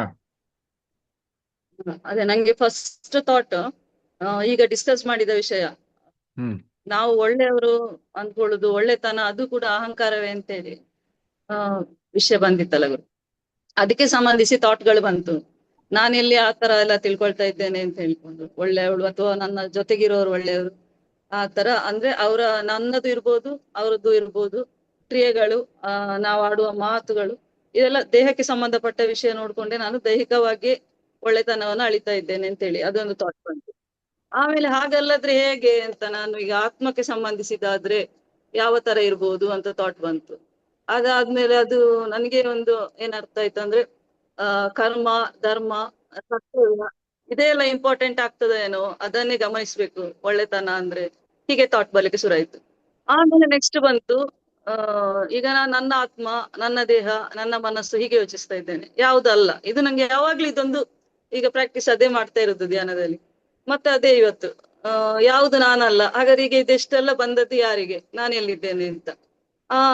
ಅದ್ರಲ್ಲಿ ಮತ್ತೆ ತುಂಬಾ ಹೊತ್ತು ಸ್ಟಕ್ ಅದೇ, ನಾನು ನನ್ನನ್ನು ಹೇಗೆ ಕಂಡ್ಕೊಳ್ಳುದು ಅಂತ. ಇದು ನಂಗೆ ಇನ್ ಯಾವಾಗ ಆಗ್ತದೆ, ಇನ್ನೇನೋ ತುಂಬಾ ಸಾಧನೆ ಇರ್ಬೋದು ಮಾಡ್ಲಿಕ್ಕೆ, ಈ ತರ ಥಾಟ್ ಬಂತು. ಮತ್ ಸ್ವಲ್ಪ ಹೊತ್ತು ಬ್ಲಾಂಕ್ ಆಯ್ತು. ಆಮೇಲೆ ಒಂದು ತುಂಬಾ ಬ್ರೈಟ್ ಆಗಿ ಒಂದು ಲೈಟ್ ತರ ಅದ್ರ ಹಿಂದೆ ನಾನು ಹೋಗ್ತಾ ಇರುವ ಹಾಗೆ ಒಂದು ಸುರುಳಿ ತರ ಬಂತು. ಎಸ್, ನಿಮ್ ಪ್ರಶ್ನೆಯಲ್ಲೇ ನಿಮ್ ಉತ್ತರ ಇದೆಯಲ್ಲ. ತುಂಬಾ ಥಾಟ್ಸ್ ಬರ್ತಾ ಇತ್ತು, ನಾನು ಯಾರು ಅಂತ ತುಂಬಾ ಥಾಟ್ಸ್. ಅದು ಯಾರು ಅಂತ ಗೊತ್ತಾಗಕ್ ತುಂಬಾ ಥಾಟ್ಸ್ ಬರ್ತಾ ಇತ್ತಲ್ಲ, ಅದು ಯಾರಿಗೆ ಥಾಟ್ಸ್ ಬರ್ತಾ ಇತ್ತು ಅವರೇನೆ. ಅದೇ ಗೊತ್ತಾಗುದಿಲ್ಲ ಗುರುಗಳೇ ಯಾರಿಗೆ. ಸರಿ, ಸೊ ಹಾಗಾದ್ರೆ ಪಾಯಿಂಟ್ ಅಲ್ಲಿ ಯಾವಾಗ್ಲೂ ಸ್ಟಕ್ ಆಗ್ತೇನೆ, ಅದು ಹೇಗೆ ಕಂಡ್ಕೊಳ್ಳೋದು, ಏನ್ ಮಾಡುದು, ಹೇಗೆ ಕಂಡ್ಕೊಳ್ಳೋದಂದ್ರೆ ಇದು ಯಾರಿಗೆ ಬರುವ ಥಾಟ್ ಅಂತ ನೀವು ಪ್ರಶ್ನೆ ಹಾಕೋಬೇಕು. ಈ ಥಾಟ್ ಯಾರಿಗೆ ಬರ್ತಾ ಉಂಟು ಅಂತ. ಅದು ನನಗೆ ಎಂತ ಬರ್ತದೆ, ಆಮೇಲೆ ನಾನು ಯಾರು ಅಂತ, ನಾನು ಯಾರಿಗೆ ಉತ್ತರ ಸಿಕ್ಕುದೇ ಇಲ್ಲ. ಆ ಉತ್ತರ ಸಿಗದೆ ಇರೋದೇ ಒಳ್ಳೇದು. ಉತ್ತರ ಸಿಕ್ತು ಅಂದ್ರೆ ಅದು ಮನಸ್ಸು. ಉತ್ತರ ಸಿಕ್ಕರೆ ಮಾತ್ರ ಮನಸ್ಸು. ಉತ್ತರ ಸಿಗದೆ ಇದ್ರೆ ಅದಕ್ಕೆ ನೀವೇನಾರು ಹೇಳ್ಬೋದು. ಅದಕ್ಕೆ ಏನು ಹೆಸರು ಇಲ್ಲ, ನಾಮಾತೀತ. ಅದಕ್ಕೆ ಹೆಸರು ಕೊಡಬೇಡಿ. ಮತ್ತೆ ಅದು ತಿಳ್ಕೊಳಕ್ ಹೊರಟಿರೋ ಮನಸ್ಸು ಅದು ಯಾವತ್ತೂ ತಿಳ್ಕೊಳ್ಳೋದಿಲ್ಲ. ಹಾಗೆ ಅದನ್ನ ನಾವು ಸೂಕ್ಷ್ಮವಾಗಿ ಬಿಡಿಸುವ, ಮತ್ತೆ ನಿಧಾನಕ್ಕೆ ಬಿಡಿಸುವ. ಅದನ್ನ ನೀವು ಕರೆಕ್ಟ್ ಪೊಸಿಷನ್ ಅಲ್ಲಿ ಇದ್ದೀರಿ, ಸ್ಟ್ರೆಸ್ ಮಾಡ್ಕೋಬೇಡಿ, ಎಫರ್ಟ್ಲೆಸ್ ಆಗಿರ್ಬೇಕು. ಅದು ಒಂದು ದೊಡ್ಡ ಸಮಸ್ಯೆ ಆಗ್ಬಾರ್ದು. ನಾನು ಅಂತ ನಂಗೆ ಇನ್ನೂ ಗೊತ್ತಾಗಿಲ್ಲ ಅಂತ ಹೋರಾಟ ಆಗ್ಬಾರ್ದು. ಅದು ನಿಮಗೆ ಗೊತ್ತಾದಾಗ ಒಂದು ದೊಡ್ಡ ನಗು ಬರ್ತದೆ. ಆ ನಗು ನಾವು ನೋಡ್ತೇವೆ. ಎಸ್, ಮಹಾತ್ಮನಿಷ್ಠ ಅವರು. ನಮಸ್ತೆ. ಶುರುವಿಂದ ಬೆಳಗಿಂದ ನಡೆದಿದ್ದ ಪ್ರಾಣವಿದ್ಯೆದೆಲ್ಲ ಮೆಮೊರಿ ಪಾಪಪ್ ಆಯ್ತು. ಅದಾಗ್ತಾ ಆಗ್ತಾ ಆಗ್ತಾ ಸರಿ ಇದೆಲ್ಲ ಮೆಮೊರಿ ಅನ್ನೋದು ಗೊತ್ತಾಯ್ತು. ಸೊ ಥಾಟ್ ನ ಗಮನಿಸ್ಬೇಕು ಅಂದಾಗ ಥಾಟ್ ಬರ್ಲಿಲ್ಲ ಆ ಮೊಮೆಂಟ್ ಅಲ್ಲಿ. ನಾವು ಗಮನಿಸಕ್ ಕೂತಾಗ ಥಾಟ್ ಹೇಗೆ ನಿಂತೋಗುತ್ತೋ ಆ ರೀತಿ ಆಯ್ತು. ಸರಿ ಗಮನಿಸೋದ್ ಬೇಡ, ಅದೇನ್ ಬರುತ್ತೋ ಬರ್ಲಿ ಅಂತ ಸುಮ್ನೆ ಕೂತಾಗ ಯೋಯೋ ತರ ಒಂದು ಹಿಂಗ್ ಪಾಪಪ್ ಆಗೋದು ಒಂದ್ ಮೆಮೊರಿ ಲೇನಿಂದ. ಆಮೇಲೆ ಅದ್ರ ಹಿಂದೆ ಏನ್ ಎಮೋಷನ್ ಇದೆ ಬರುತ್ತೆ. ಓ ಇದು ಫಿಯರ್ ಇಂದ ಬಂದಿದ್ದು, ಆ ಮೊಮೆಂಟ್ ಇನ್ ಫಿಯರ್ ಇಂದ, ಇದು ಆ ಮೊಮೆಂಟ್ ಇಂದ ಡೌಟ್ ಇಂದ, ಅಥವಾ ಇದು ಆ ಮೊಮೆಂಟ್ ಇಂದ ಮೋಹದಿಂದ, ಅಟ್ಯಾಚ್ಮೆಂಟ್ ಎಲ್ಲ ಪಾಠ ಇವಾಗ ಆಗಿತ್ತಲ್ಲ ಬ್ರಷ್ ಅಪ್. ಸೊ ಅದಕ್ಕೆ ಕನೆಕ್ಟೆಡ್ ಅಂತ ಬರಕ್ ಶುರುವಾಯ್ತು. ಸರಿ ಅದಕ್ಕೂ ಮುಂಚೆ ಏನೋ ಲೈಕು ಡಿಸ್ಲೈಕು ಅಲ್ಲಿಗೆ ಹೋಯ್ತು. ಆಮೇಲೆ ಮಹಾಸಮಾಧಿ ಸಡನ್ ಆಗಿ ಪಾಪಪ್ ಆಯ್ತು ಗುರುಗಳು. ಓ ಇದಿದು ವಿಷಯದಲ್ಲಿ ನನಗಿನ್ನು I am associating with that. Association ಒಂದು ಪಾಠ ಆಗಿತ್ತಲ್ಲ, ಅಲ್ಲಿ ಕನೆಕ್ಟ್ ಆಯ್ತು. ಓ ಇಲ್ಲಿ I am associating, our mind is associating. Okay, ಅದಕ್ಕೆ ಇದಿದು ಪಾಪಪ್ ಆಗ್ತಿದೆ. ಇದಿಂತ ವಿಷಯಕ್ಕೆ ಇಂಪಾರ್ಟೆನ್ಸ್ ಕೊಟ್ಟಿದೆ ಮನಸ್ಸು, ಕ್ಯಾಪ್ಚರ್ ಮಾಡಿ ಇಟ್ಕೊಂಡಿದೆ. ಹಂಗಾಗಿ ಈ ವಿಷಯಗಳು ಇನ್ನು ನೆನಪಿನಲ್ಲಿ ಉಳಿದಿದೆ. ಹಾಗಿದ್ರೆ ಎಲ್ಲ ಬರ್ಬೇಕಿತ್ತಲ್ಲ, ಯಾಕೆ ಎಲ್ಲ ಬರ್ಲಿಲ್ಲ, ಇದು ಮಾತ್ರ ಯಾಕೆ ಬಂತು ಅಂದ್ರೆ ಇದಿನ್ನೂ ಚಲಾವಣೆಯಲ್ಲಿದೆ. ಸರಿ ಗಮನಿಸ್ತಾ ಕೂತಾಗ ಆಮೇಲೆ ಇನ್ನೊಂದು ಮಹಾಸಮಾಧಿದೆ ಪಾಠದ್ದೇ ಬಂದಿದ್ದು ಎಕ್ಸ್ಪೀರಿಯನ್ಸ್ ಏನ್ ನಡೀತಿದೆ, ಎಲ್ಲಿ ನಡೀತಿದೆ, ಸಬ್ಸ್ಟ್ರಾಟಮ್ ಫಾರ್ ಎಕ್ಸ್ಪೀರಿಯನ್ಸ್. ಆ ಖಾಲಿ ಆರ್ ಸ್ಕ್ರೀನ್ ಯಾವುದು, ನಾನ್ ಯಾವ್ದು ಅನ್ನೋದಕ್ಕಿಂತ ಸ್ಕ್ರೀನ್ ಯಾವ್ದು, ಎಲ್ಲಿ ನಡೀತಾ ಇದೆ ಅನ್ನೋದ್ರ ಕಡೆ ಗಮನ ಹೋದಾಗ ಬರುತ್ತೆ. ಎಕ್ಸ್ಪೀರಿಯನ್ಸ್ ತರ ನಡೀತೆ, ಪಾಪಪ್ ಆಗುತ್ತೆ, ಅದರಿಂದ ಎಮೋಷನ್ ಬರುತ್ತೆ. ಅದನ್ನ ಗಮನಿಸ್ತಾ ಇದ್ದಾಗ ಹೊತ್ತಾದ್ಮೇಲೆ ತಾನೇ ಡ್ರಾಪ್ ಆಗುತ್ತೆ. ನೆಕ್ಸ್ಟ್ ಯಾವ್ದು ಇಂಪಾರ್ಟೆನ್ಸ್ ಕೊಟ್ಟಿದ್ಯೋ ಅದು ಪಾಪಪ್ ಆಗುತ್ತೆ, ಸ್ವಲ್ಪ ಹೊತ್ತಿರುತ್ತೆ, ಡ್ರಾಪ್ ಆಗುತ್ತೆ. ಇದೇ ತರ ಯೋಯೋ ತರ ಆಗ್ತಾ ಇತ್ತು ಕಂಟಿನ್ಯೂಸ್ ಆಗಿ. So just was observing all that, this was happening. ಈಗ ಏನಾಗ್ಬೇಕು ಅಂದ್ರೆ ಇದು ನಿತ್ಯ ಓಡಾಟದಲ್ಲಿ ಒಂದು ಅರಿವಿನ ಹರಿವು ಕಂಟಿನ್ಯೂಸ್ ಆಗಿ ಇರ್ಬೇಕು ಅಂತ. ಸೊ ಇಲ್ಲಿ ನಮ್ಮಲ್ಲಿ ಒಂದು ಶಬ್ದವನ್ನ ಬಳಸ್ತೇವೆ, ರಿಮೆಂಬರೆನ್ಸ್ ಅಥವಾ ಸ್ಮರಣೆ ಅಂತ ಹೇಳಿ. ಈ ಸ್ಮರಣೆ ಮತ್ತು ನೆನಪಿಗೆ ಏನು ವ್ಯತ್ಯಾಸ ಅಂತಂದ್ರೆ, ಚಿತ್ತಕ್ಕೂ ಸ್ಮರಣೆಗೂ ಅಂತಂದ್ರೆ, ಪ್ಯೂರಿಫೈ ವಿಸ್ಡಮ್ ಸ್ಟೋರ್ಡ್ ಇನ್ ಸ್ಮರಣೆ. ಸೊ ಅದಕ್ಕೆ ಸ್ಮರಣೆಯಲ್ಲಿ ಇರ್ತದೆ ಜ್ಞಾನ. ನಮ್ಗೆ ಬಹಳಷ್ಟು ನಾವು ಜ್ಞಾಪಿಸ್ಕೊಳ್ತೇವೆ, ಆ ಟೈಮಿಗೆ ಜ್ಞಾಪಕ ಬರೋದಿಲ್ಲ, ಅವಾಂತರ ಆಗೋಗ್ಬಿಡುತ್ತೆ. ಅದರ ಅರ್ಥ ನೆನಪುಗಳು, ನಮ್ಮ ಎಲ್ಲಾ ಜ್ಞಾನ ನೆನಪುಗಳ ಕಸದಲ್ಲಿ ಸಿಕ್ಕಾಕೊಂಡ್ಬಿಟ್ಟಿದೆ. ಯಾವಾಗ ಆ ಜ್ಞಾನ, ಆ ನಾಲೆಡ್ಜ್, ಆ ವಿಷಯ ಜ್ಞಾನ ರೂಪವನ್ನು ಪಡೆಯುತ್ತೆ, ಇನ್ಫಾರ್ಮೇಶನ್ ವಿಸ್ಡಮ್ ಆಗುತ್ತೆ, ಅದು ಸ್ಮರಣೆಯಲ್ಲಿ ಇರುತ್ತೆ. ಸ್ಮರಣೆಯಲ್ಲೇ ಇರ್ಬೇಕು. ಆ ಸ್ಮರಣೆಯಲ್ಲಿನೇ ನಮ್ಮ ಜ್ಞಾನ ಇರ್ಬೇಕಂದ್ರೆ ಅದು ವಿಸ್ಡಮ್ ಆಗಿ ಗಂಟಾಗದೆ ಜ್ಞಾನವಾಗಿ ಸ್ಮರಣೆಯಲ್ಲಿ ಕುತ್ಕೊಂಡಿದೆ ಅಂತ. ಸೊ ಆ ಸ್ಮರಣೆಯಲ್ಲಿ ಇಟ್ಕೊಳ್ಳುವಂತಹ ಪೂರ್ಣ ಪ್ರಯತ್ನವನ್ನ ನಾವು ಮಾಡ್ಬೇಕು. ಸೊ ಆದ್ರೂ ಕೂಡ ಎಮೋಷನ್, ಆ ಮೆಮೊರಿ ಹಿಂದಿನ ಎಮೋಷನ್ಸ್ ಇನ್ನೂ ಡೀಪ್ ಆಗಿ ಸ್ಟಡಿ ಮಾಡಿ, ಮತ್ತೆ ಲೈವ್ ಓಡಾಡ್ತಾ ಮತ್ತೆ ನಿಮಗೆ ವಾಟ್ ಈಸ್ ಬಾದರಿಂಗ್ ಯು, ನಿಮ್ಮ ಚಿಂತೆಗೆ ಕಾರಣ ಏನು, ಆ ಚಿಂತೆಗೆ ಹಿಂದೆ ಇರೋ ರೋಲ್ ಪ್ಲೇ ಏನು, ಆ ಚಿಂತೆಗೆ ಮೋಹನ, ಅಜ್ಞಾನನ, ಅಟ್ಯಾಚ್ಮೆಂಟ, ರಾಗನ, ದ್ವೇಷನ, ಕೋಪನ, ಭಯನ, ಏನು ಎಮೋಷನ್ ತುಂಬಿಕೊಂಡಿದೆ, ಇದೆಲ್ಲವನ್ನು ಈ ಮುಂದಿನ ವಾರ ಅರಿವಿನ ಸಾಧನೆ ಮಾಡ್ಕೊಂಡು ಬರೋಣ. ಮತ್ತೆ ಇನ್ನೂ ಹೆಚ್ಚಿನ ಮಹಾಸಮಾಧಿಯ ಚರ್ಚೆ, ಹೇಗೆ ಮೆಮೊರಿನ ವಿಸ್ಡಮ್ ಮಾಡ್ಕೋಬೇಕು, ಅದು ಇವತ್ತು ಕಲ್ತಿದ್ದೀವಿ, ಇವತ್ತು ಮರಿಲೇಬಾರ್ದು. ಮೆಮೊರಿ ಬರುತ್ತೆ, ಕಲಿತೀರಿ, ವಿಸ್ಡಮ್ ಆಗತ್ತೆ, ಹಗುರ ಆಗತ್ತೆ. ಮೆಮೊರಿ ಬರುತ್ತೆ, ಕಲಿಯೋದಿಲ್ಲ, ಅದು ಸ್ಟೋರ್ ಹೌಸ್ ಆಗತ್ತೆ, ಅದು ಭಾರವಾಗತ್ತೆ, ಸಮಯಕ್ಕೆ ಅದು ದುಃಖವನ್ನ ಕೊಡುತ್ತೆ. ಇದನ್ನ ನೀವು ಫ್ರೀ ಮಾಡ್ಕೊಳ್ಳೇಬೇಕು. ಇದು ನೀವು ಎನ್ಲೈಟನ್ಮೆಂಟ್ ಆದ್ಮೇಲೂ ಮಾಡಬೇಕಾಗಿರೋ ಸಾಧನೆ. ಚಿತ್ತಶುದ್ಧಿ, ಆತ್ಮ ಸಾಕ್ಷಾತ್ಕಾರ ಆದ ಮೇಲೂ ಕೂಡ ಚಿತ್ತಶುದ್ಧಿಯೇ ಸಾಧನೆ. ಸೊ ಹೀಗಾಗಿ ಆವಾಗ ಮಾಡೋಕ್ಕೆ ಟೈಮ್ ಇದೆಯಲ್ಲೋ ಗೊತ್ತಿಲ್ಲ, ಆಯುಷ್ಯದ್ದು ಭರೋಸಾ ಇಲ್ಲ, ನಾಳೆ ಏನಾಗತ್ತೆ ಗೊತ್ತಿಲ್ಲ. ಅದು ಸಾಧನೆ ಈಗಲೇ ಶುರುವಾಗ್ಲಿ, ಚಿತ್ತಶುದ್ಧಿ ಈಗಲೇ ಶುರುವಾಗಬೇಕು. ನಮಗೆ ಏನು ಉತ್ಕೃಷ್ಟವೋ ಅದು ಮಾತ್ರ ನಮ್ಮಲ್ಲಿ ಬರಲಿ. ಸೊ ಆವಾಗ ನಾವು ಮನೋಸಂಕಲ್ಪ ಮಾಡಬೇಕು, ನಾನು ನೋಡೋದು ಶ್ರೇಷ್ಠತಮವಾಗಿರಬೇಕು, ನಾನು ಕೇಳೋದು ಶ್ರೇಷ್ಠತಮವಾಗಿರಬೇಕು, ನಾನು ಮಾತಾಡೋದು ಶ್ರೇಷ್ಠತಮವಾಗಿರಬೇಕು, ನಾನಿರುವ ವಾತಾವರಣವು ಶ್ರೇಷ್ಠತಮವಾಗಿರಬೇಕು. ಅಂತಹ ಪರಿಸ್ಥಿತಿ ಪರಿಸರವನ್ನ ನಾವು ಸೃಷ್ಟಿ ಮಾಡ್ಕೋಬೇಕು ಕಾನ್ಶಿಯಸ್ ಆಗಿ. ಸೊ ಅದೇ ಶಾಂತಿಯ ಮಂತ್ರ. ಶಾಂತಿ ಮಂತ್ರ ಅಂತ ಹೇಳ್ಬಿಟ್ಟು ಅರ್ಥ ಮಾಡ್ಕೊಳ್ತೀವಿ, ಶಾಂತಿ ಮಂತ್ರ ಅಂತ ಹೇಳಿ ಶಾಂತಿ ಮಂತ್ರ ಹೇಳ್ತೀವಿ, ಬಟ್ ಅದನ್ನ ಮ್ಯಾನಿಫೆಸ್ಟ್ ಮಾಡ್ಕೋಬೇಕು, ಆವಾಗ್ಲೇ ಆ ಮಂತ್ರದ ಸಿದ್ಧಿ ಅಂತ. ಸೊ ಆಗ್ಲಿ, ಮತ್ತೆ ಮುಂದಿನ ವಾರ ನಿಮ್ಮ ಎಲ್ಲರನ್ನು ಭೇಟಿ ಮಾಡೋಣ. ಮಣಿಪುರ ಅಬಂಡೆನ್ಸ್ ವಿತ್ ಮಣಿಪುರದ ರೆಕಾರ್ಡಿಂಗ್ ನಿಮ್ಗೆ ರಿಷಿಕುಲ ಕ್ಲಾಸಲ್ಲಿ ಹಾಕ್ತಾರೆ, ಕೇಳಿಸ್ಕೊಳ್ಳಿ. ನೀವು ಸಾಧನೆ ಮಾಡಿ. ನಿಮ್ಮೆಲ್ಲರಿಗೂ ಒಳ್ಳೆಯದಾಗಲಿ. ಶ್ರೀಕೃಷ್ಣ ಅರ್ಪಣಮಸ್ತು. Thank you so much. Manjula ಅವ್ರೇನೋ ಮಾತಾಡ್ತೀನಿ ಅಂದ್ರೆ ಸ್ಕಿಪ್ ಮಾಡ್ಬಿಟ್ನೇನು ನಾನು? ಇರ್ಲಿ, ಪರವಾಗಿಲ್ಲ. ಮಂಜುಳಾ ನಾದ ಹರಿತಾ ಇರ್ಲಿ.